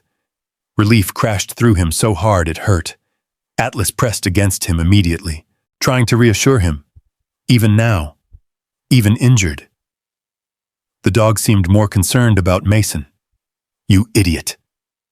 Mason wrapped both arms around him. His voice cracked. You stubborn, brave idiot. The fire department arrived 20 minutes later. Local volunteers, ranchers, neighbors, Sheriff Mercer. The flames were eventually contained. Most of the property survived, but the shelter was gone.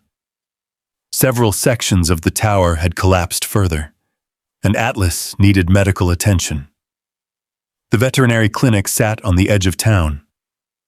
Mason rode in complete silence, one hand resting on Atlas the entire drive. The dog remained awake, but barely.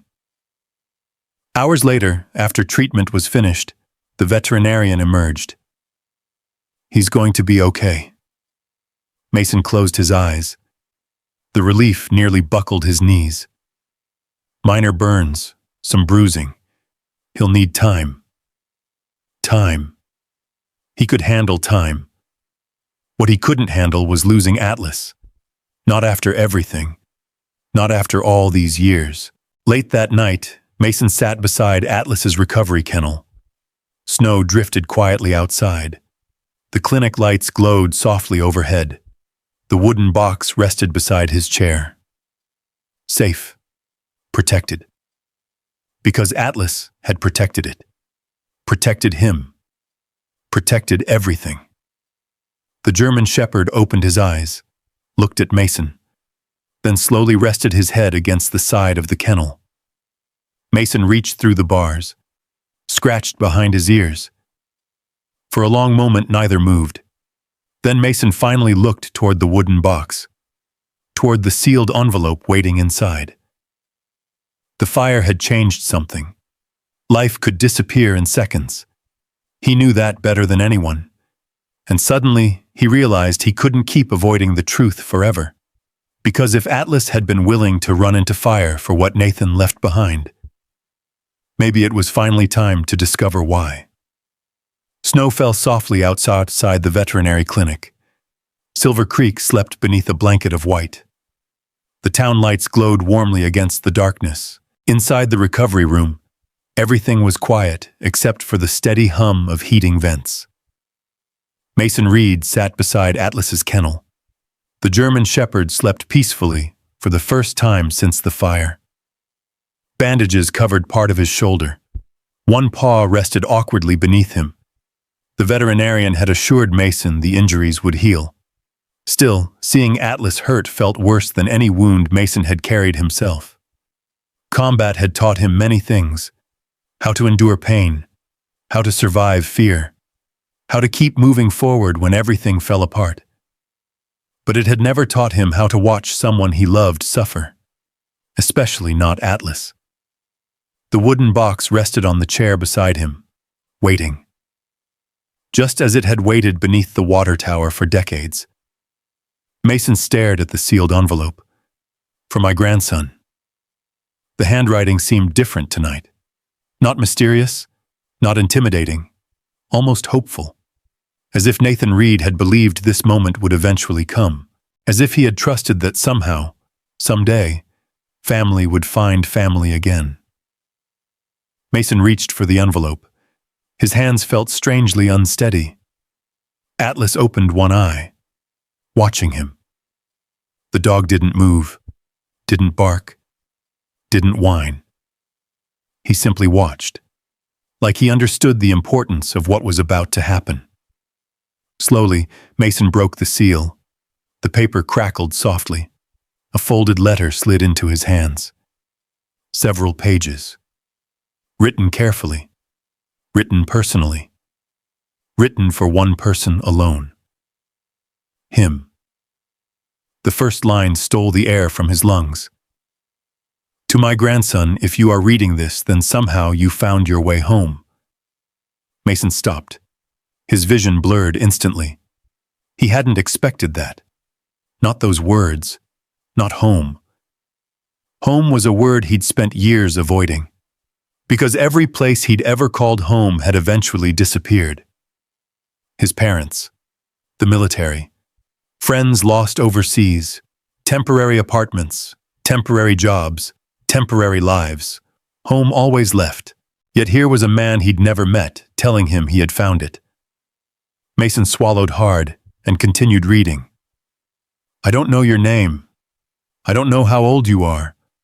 I don't know what kind of man you've become, but I know you exist, and I need you to know something before I leave this world. I never stopped looking for you. The room seemed to tilt slightly. Mason lowered the letter. His heartbeat thundered in his ears. Then he continued. When your father Daniel died, I searched for records. I searched for family. I searched for answers. That is how I learned you existed. You were only a little boy. Mason stared at the page. His father had died when he was young, very young.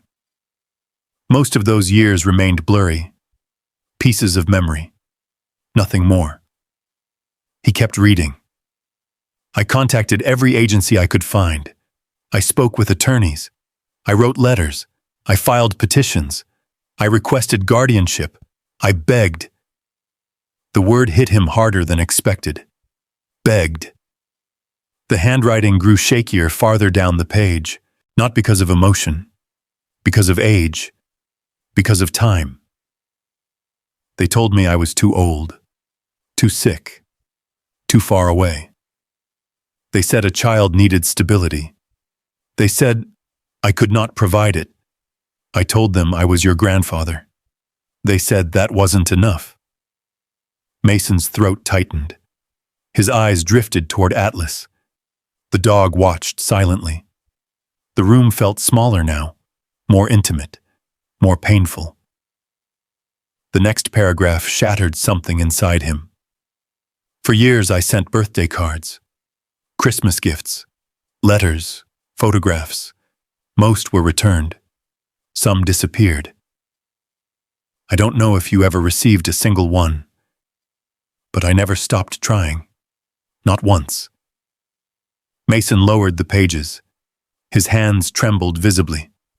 All his life he'd carried a simple belief, a painful one. No one came. No one wanted him. No one fought for him. That belief had become part of him, part of his identity, part of every lonely year, every difficult decision, every sleepless night. Now those beliefs were collapsing. One sentence at a time, one revelation at a time. Someone had come. Someone had cared. Someone had spent years trying to reach him, and that someone was Nathan Reed, the grandfather he'd never met, the man who built Silver Creek, the man buried beneath decades of silence. Mason wiped his eyes and forced himself to continue. I want you to understand something. If we never meet, it will not be because I did not try. It will not be because I forgot you. It will not be because I stopped loving you. It will only be because time defeated me before I could reach you. Outside, snow tapped gently against the window. Inside, Mason broke, completely. Years of loneliness surfaced all at once. Not explosive, not dramatic, just honest.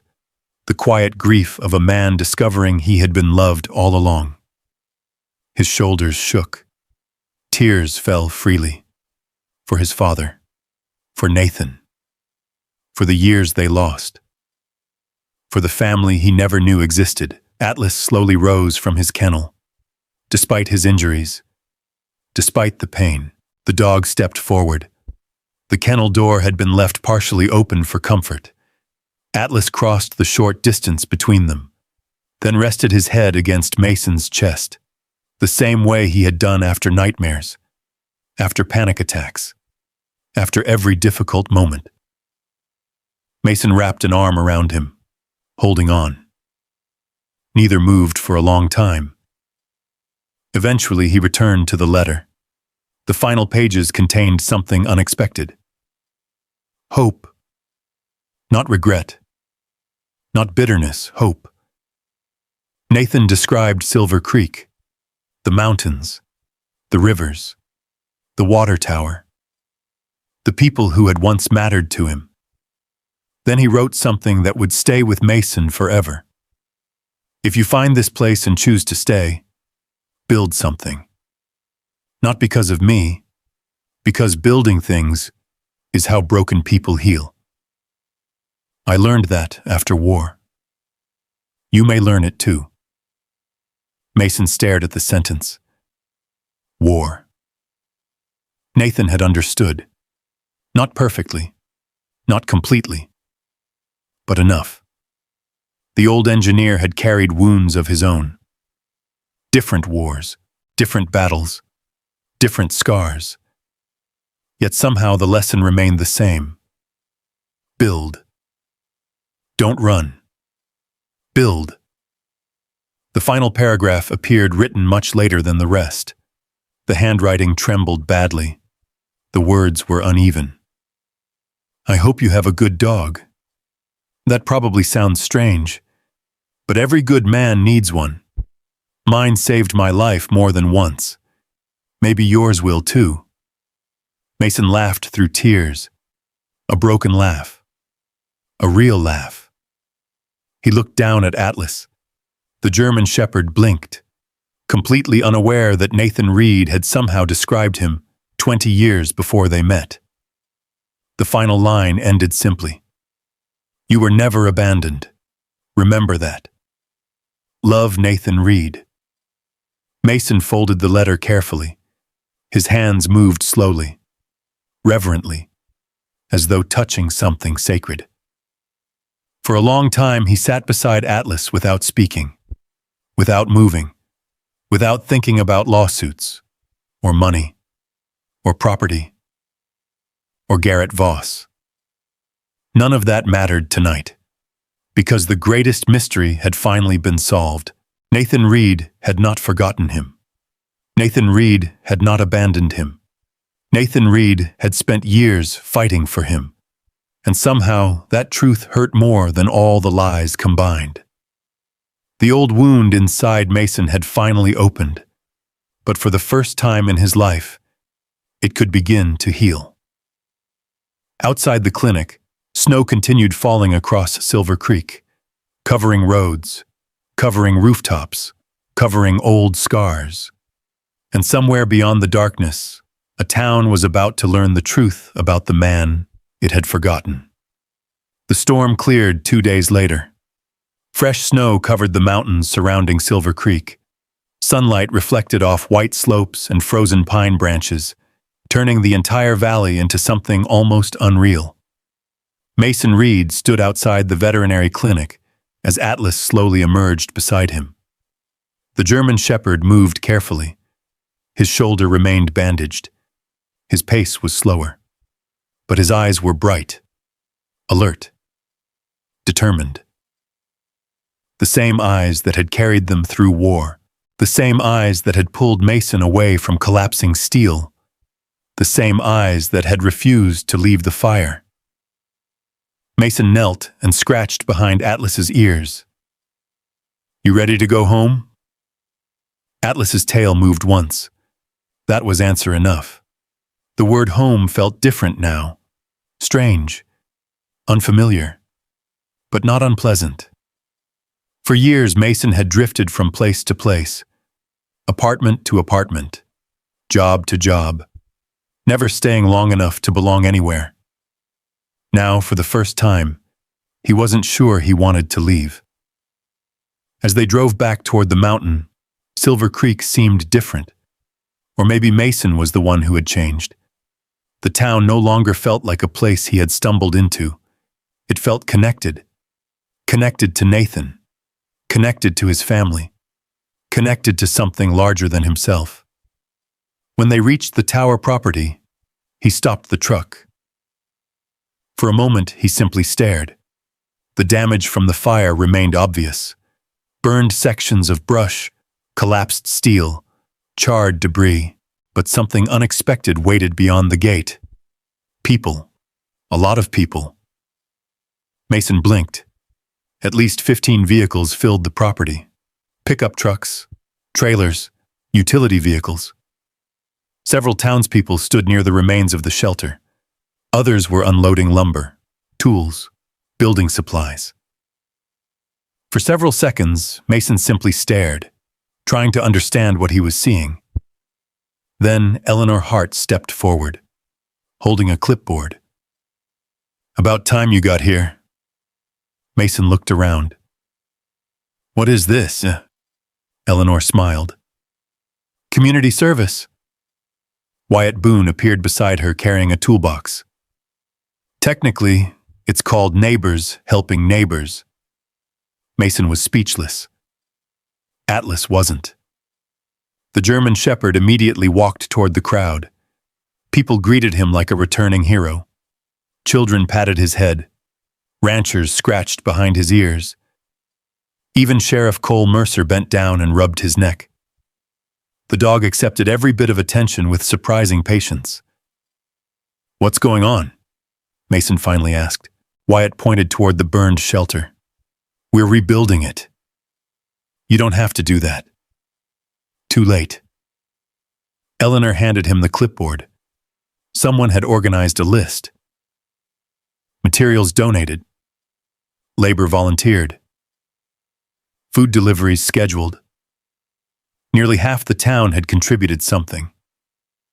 Mason stared at the pages, unable to process it. Why? The question slipped out before he could stop it. The answer came from behind him. "Because your grandfather deserved better." Mason turned. Mrs. Helen Cross stood near the fence. 80 years old. Maybe older. She held a photograph in her hand. Slowly, she walked forward. "My father worked for Nathan Reed." The statement silenced everyone nearby. Helen handed him the picture. Nathan stood beside a construction crew.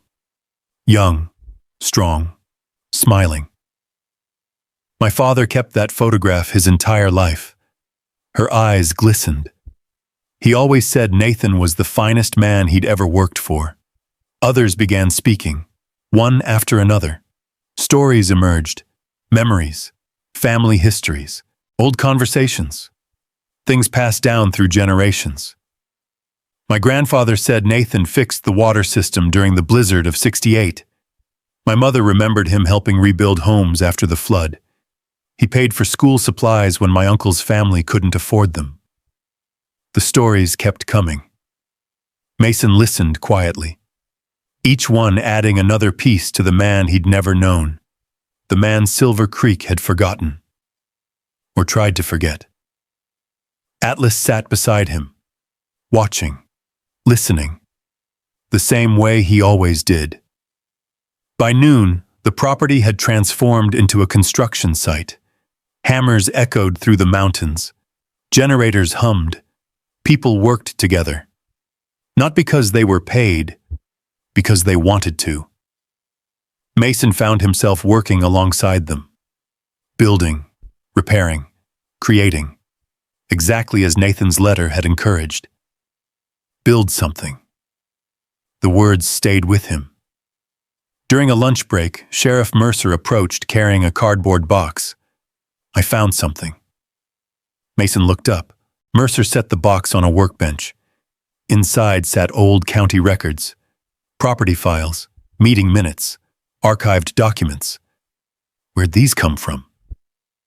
The courthouse basement. Mercer smiled slightly. Turns out not everything gets thrown away. Mason opened the first folder, then another, then another. The deeper he dug, the clearer the truth became. Nathan Reed's journals hadn't exaggerated anything. If anything, they'd understated it. Financial audits had cleared him completely. Multiple investigations found no wrongdoing.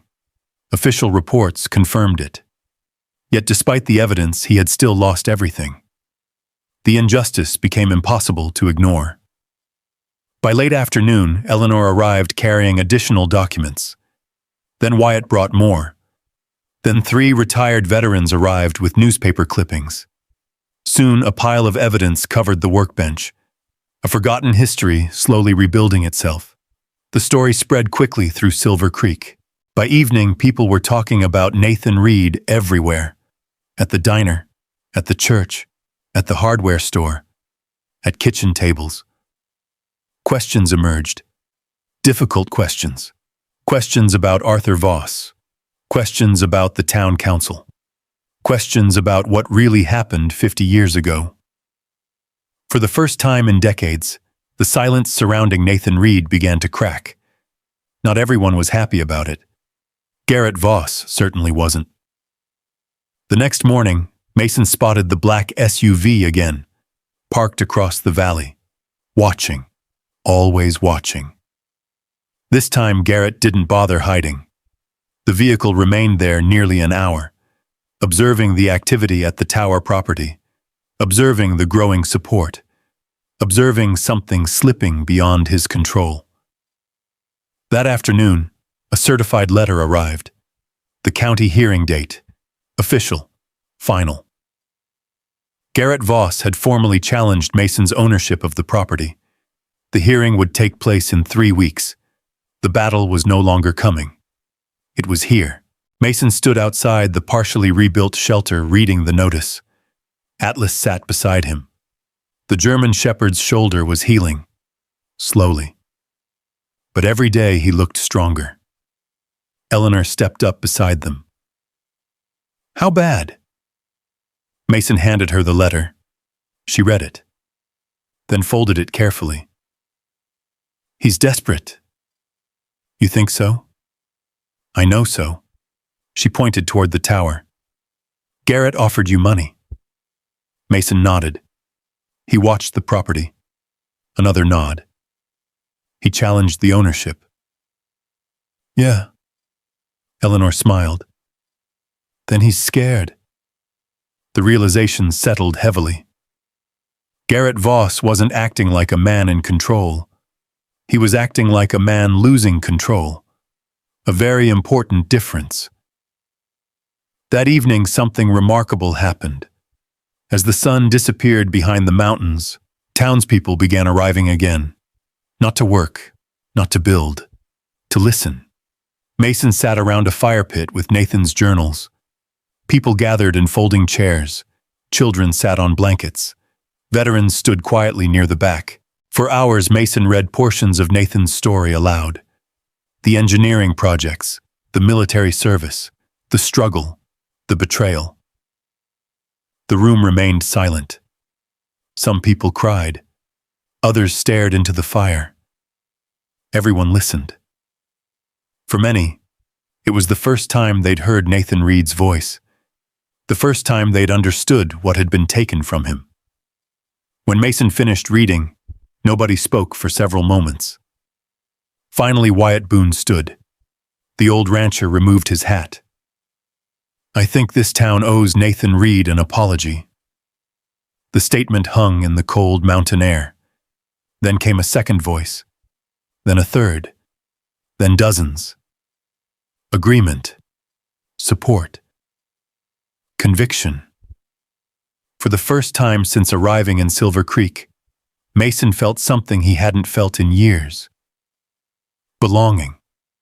Not acceptance. Not charity. Belonging. There was a difference, and it mattered.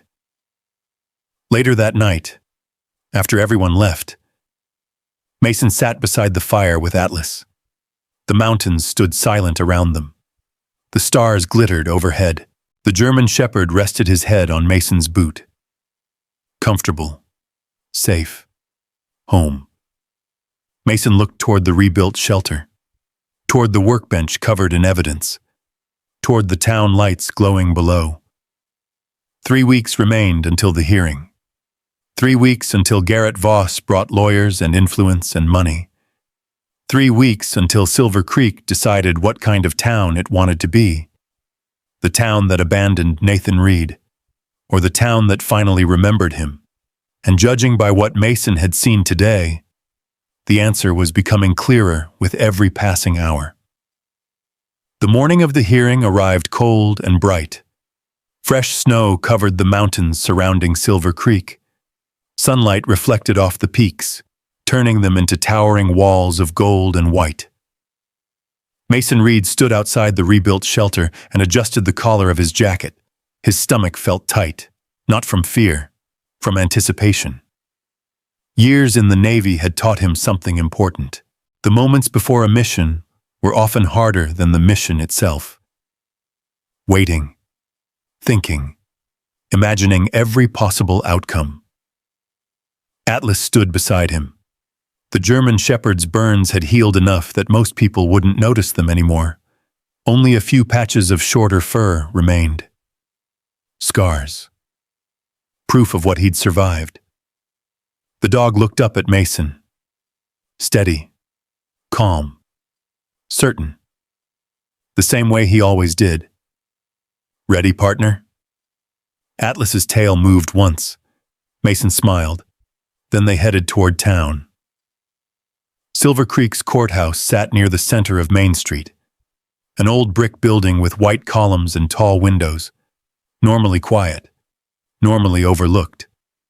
Today it looked different. The parking lot was packed.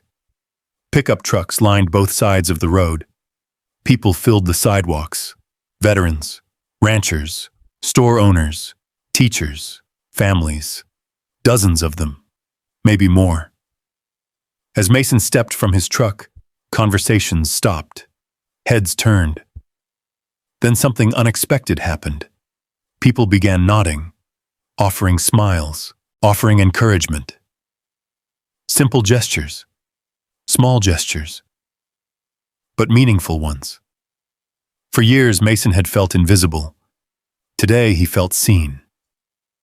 Atlas walked beside him through the crowd. Children waved. Several veterans greeted him by name.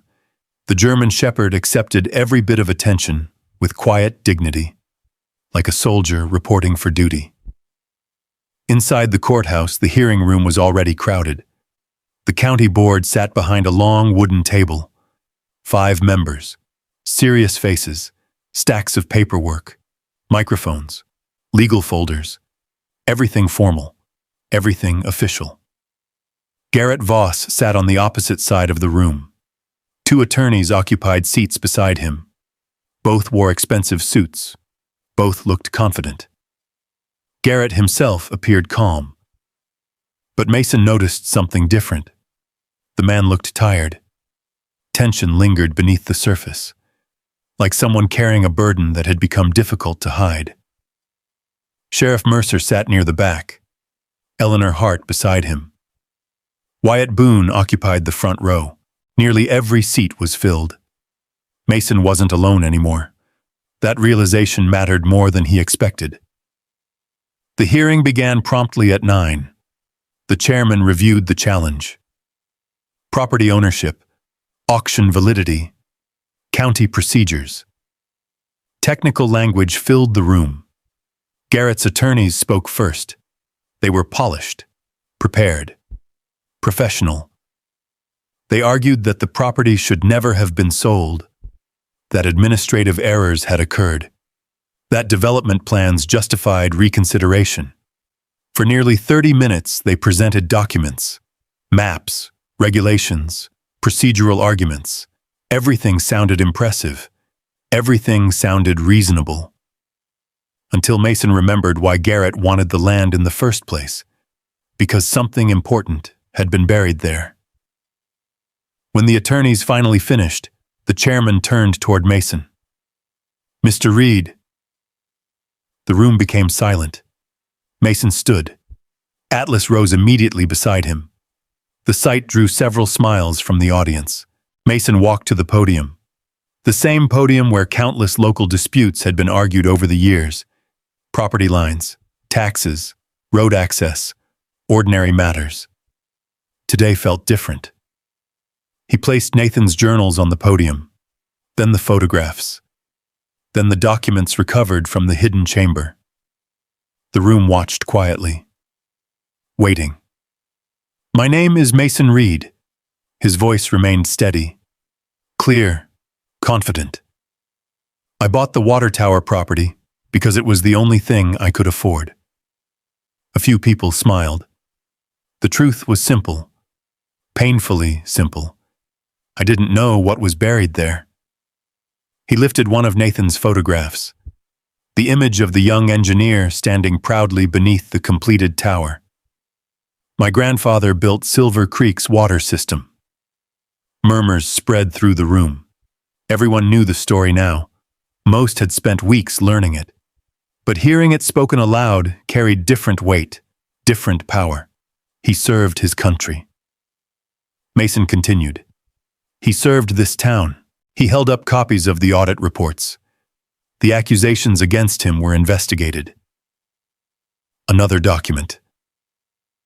They were disproven. Another. They were disproven again. The room remained silent. The evidence spoke for itself. Then Mason placed Nathan's letter on the podium. Carefully. Reverently. The most important document of all. He spent years trying to find me. His voice softened slightly. He died believing we might never meet. No one moved. No one interrupted. Even Garrett watched quietly. For the first time all morning, the attorneys seemed uncomfortable, because facts were difficult to argue with, especially facts backed by decades of records. Then Mason revealed the final discovery. The document Nathan had hidden deepest inside the chamber. A deed. Older than any other record. Signed decades ago. The room leaned forward. Curious. The chairman adjusted her glasses. Mason unfolded the paper. This land transfer was executed by Nathan Reed 53 years ago. He placed it on the evidence table. The chairman read silently. Then looked up, surprised, very surprised. One of the board members requested the document, then another. The room grew increasingly quiet. Finally, the chairman spoke.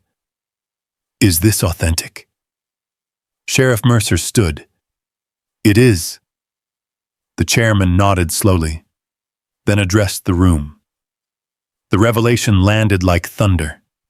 Nathan Reed had donated a significant portion of his own property decades earlier, without compensation, without publicity, without recognition. The land had been used to secure additional water access for Silver Creek during a severe drought. The town's survival had depended on it. Several people gasped. Others stared at one another. Even Eleanor appeared stunned. The information had never appeared in any public discussion, never been celebrated, never been remembered. Nathan had saved the town twice, once by building its water system, then again by sacrificing his own land to protect it. The room sat in silence, the weight of the revelation settling over everyone. Then something unexpected happened. Garrett Voss stood. The movement immediately drew attention. His attorneys looked surprised, concerned. Garrett walked slowly toward the evidence table, toward Nathan's photograph, toward the journals, toward the truth. For several seconds, he said nothing. Then he looked directly at Mason. "My grandfather never told us this." The statement hung in the room. Raw, honest. No one interrupted. Garrett glanced at the documents, then back at Mason. I grew up hearing one version of the story. His voice lacked its usual confidence, its usual polish. I never questioned it.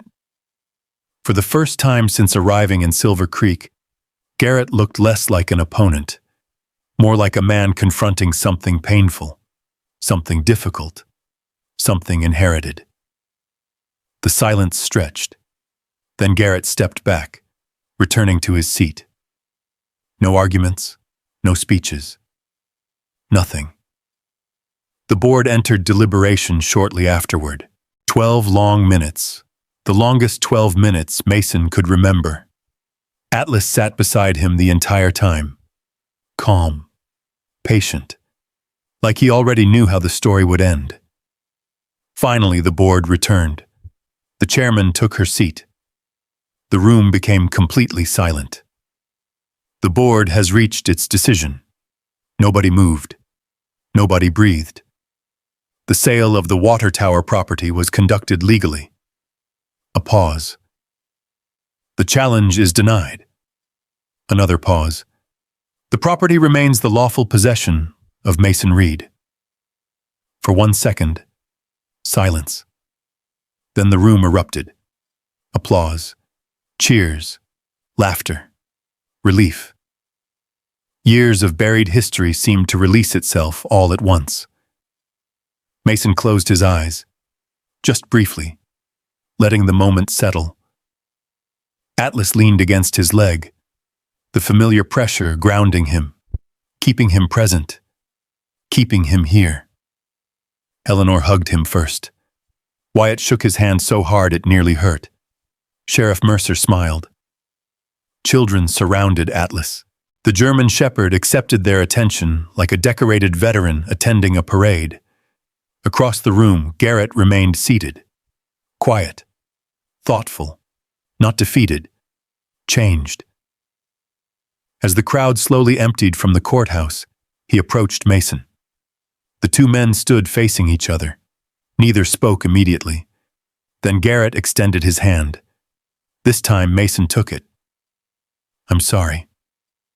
The words were simple, but sincere. Garrett looked toward Nathan's photograph. "My grandfather made choices." A pause. "I can't change them." Mason nodded. "No. But maybe I can stop repeating them."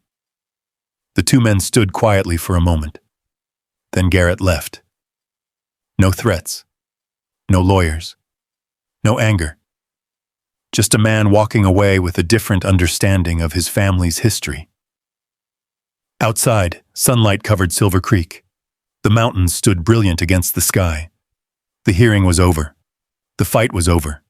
Justice had arrived. 50 years late. But it had arrived. And for the first time since Nathan Reed left Silver Creek, the truth finally belonged to everyone. 1 year later. Summer sunlight poured across the mountains of western Montana. Wildflowers covered the hillsides surrounding Silver Creek. The rivers ran clear. The forests stood deep green beneath endless blue skies. And on the ridge above town, where a collapsed water tower had once rusted into the earth, something entirely different stood. Something alive. Something useful. Something built with purpose. A wooden sign greeted visitors at the entrance. The Reed Veterans Workshop, the letters had been carved by hand. Below them sat a smaller plaque, dedicated to Commander Nathan Reed, builder, veteran, neighbor. The property looked nothing like it had a year ago. The burned debris was gone. The twisted steel had been recycled into structural supports. The ruined foundation remained, but now it served as the floor of a large open workshop overlooking the valley. Workbenches lined the walls. Power tools hummed. Fresh-cut lumber filled the air with the scent of pine. Veterans worked beside teenagers. Retirees taught young people practical skills. Families repaired furniture. Neighbors built projects together. The place had become exactly what Nathan's letter had suggested, a place where broken things could be repaired, including people.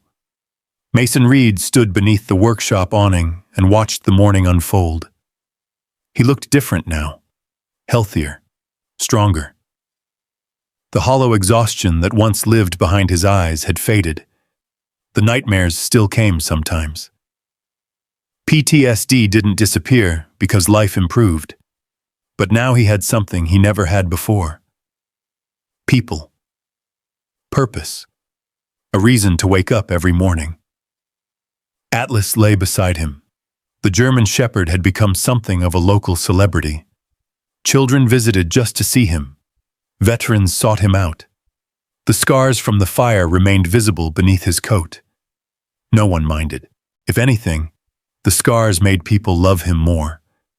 They told a story of loyalty, a story of sacrifice, a story everyone in town now knew by heart. Atlas opened one eye, then slowly stood. His tail wagged. Someone was approaching. Mason looked toward the entrance. Tommy Fletcher, a Marine veteran, missing 2 fingers on his left hand. When he'd first arrived 6 months earlier, he barely spoke. Now he taught woodworking classes twice a week. "Morning, boss." Mason laughed. "I've told you 100 times. Don't call me boss. Then stop acting like one." Tommy carried a birdhouse project toward a workbench. 3 teenagers followed behind him, arguing about measurements, laughing, learning. Exactly the way things should be, and inside the workshop, Eleanor Hart supervised a tool inventory. Technically, she had retired. Technically. In reality, she spent more time here than she ever did at the hardware store. Wyatt Boone sat nearby teaching a father and son how to repair a saddle. Sheriff Mercer occasionally stopped by on weekends. Even Garrett Voss had contributed. Quietly, without publicity. A shipment of roofing materials had arrived months earlier, paid in full, no name attached. Everyone knew where it came from. Nobody mentioned it.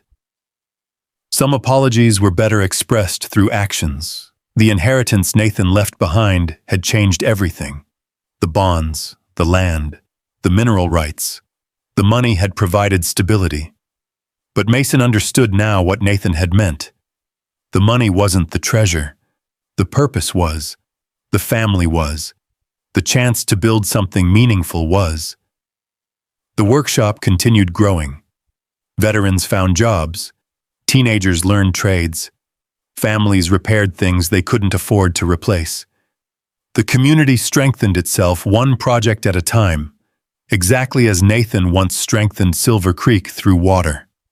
The parallels weren't lost on Mason. One afternoon, while helping install shelving, he caught himself smiling. Not forcing a smile, not pretending. A real smile.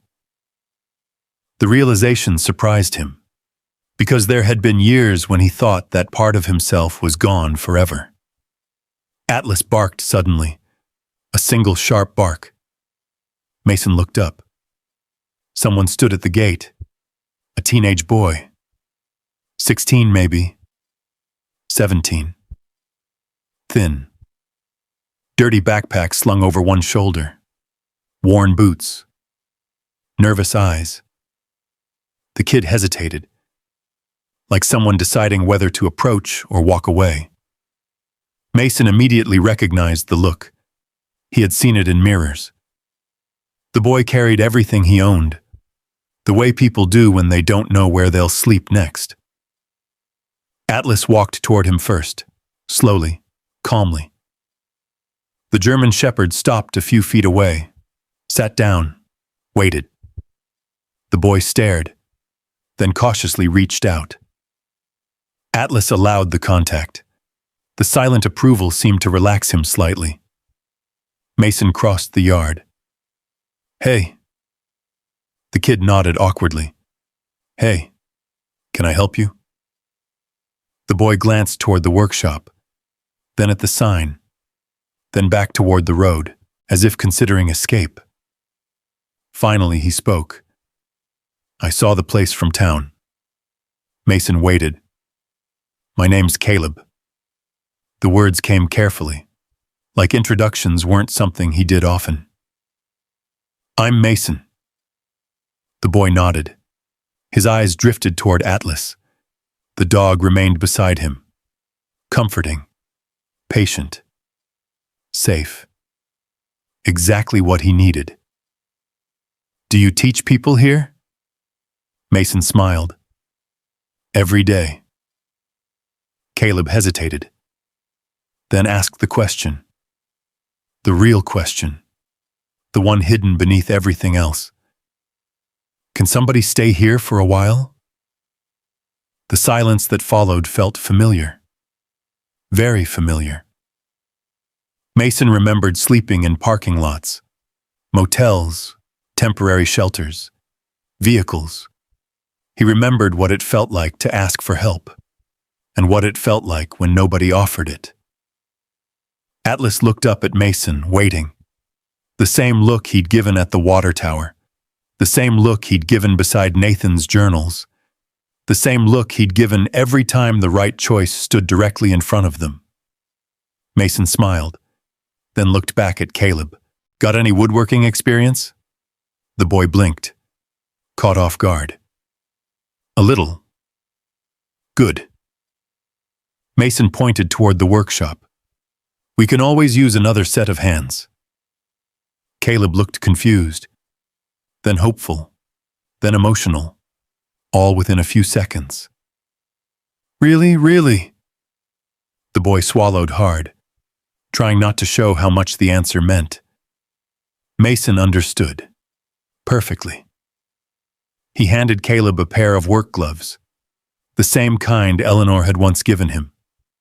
Funny how life worked sometimes. The same kindness that saved you eventually becomes the kindness you pass forward. Caleb followed him toward the workshop. Atlas trotted happily beside them, the circle completing itself. As evening approached, Mason climbed the small hill behind the property. Atlas followed. The German shepherd moved more slowly than he once had. Age was beginning to show, but the loyalty remained unchanged. They stopped beside the memorial tower, not a functioning water tower. A monument, built from reclaimed steel salvaged from the original structure. Nathan's name appeared near the base. Simple, dignified, permanent. The sun hung low over the mountains, turning the valley gold. Silver Creek stretched below, peaceful, alive. Home. Mason rested one hand against the memorial, thinking about Nathan, thinking about the letter, thinking about the impossible chain of events that had brought him here. A broken-down truck, $5, a collapsed tower, and one stubborn military dog who refused to stop digging. Atlas sat beside him, the same way he had beside campfires, beside helicopters, beside hospital beds, beside grief, beside hope. The same way he always would. For a long moment neither moved. The wind drifted through the pines. The town lights began appearing one by one. And Mason finally understood something Nathan had tried to teach him from across decades. Home isn't the place where your story begins. It's the place where you finally stop running. Below them, laughter drifted from the workshop. People building, people learning, people healing. Exactly as Nathan intended. Exactly as Atlas had somehow known all along. A former homeless Navy SEAL. A scarred military K-9. A forgotten town that finally remembered its builder. And a future stronger than anything buried beneath a water tower. The sun disappeared behind the mountains. Atlas leaned against Mason's leg, and together they watched the lights of home come on. If you believe a person should never give up on family, justice, or a place they call home, type yes in the comments. And let us know where you're watching from. We love seeing folks from all across America. If stories about courage, dignity, and standing your ground mean something to you, consider subscribing and join us for the next journey.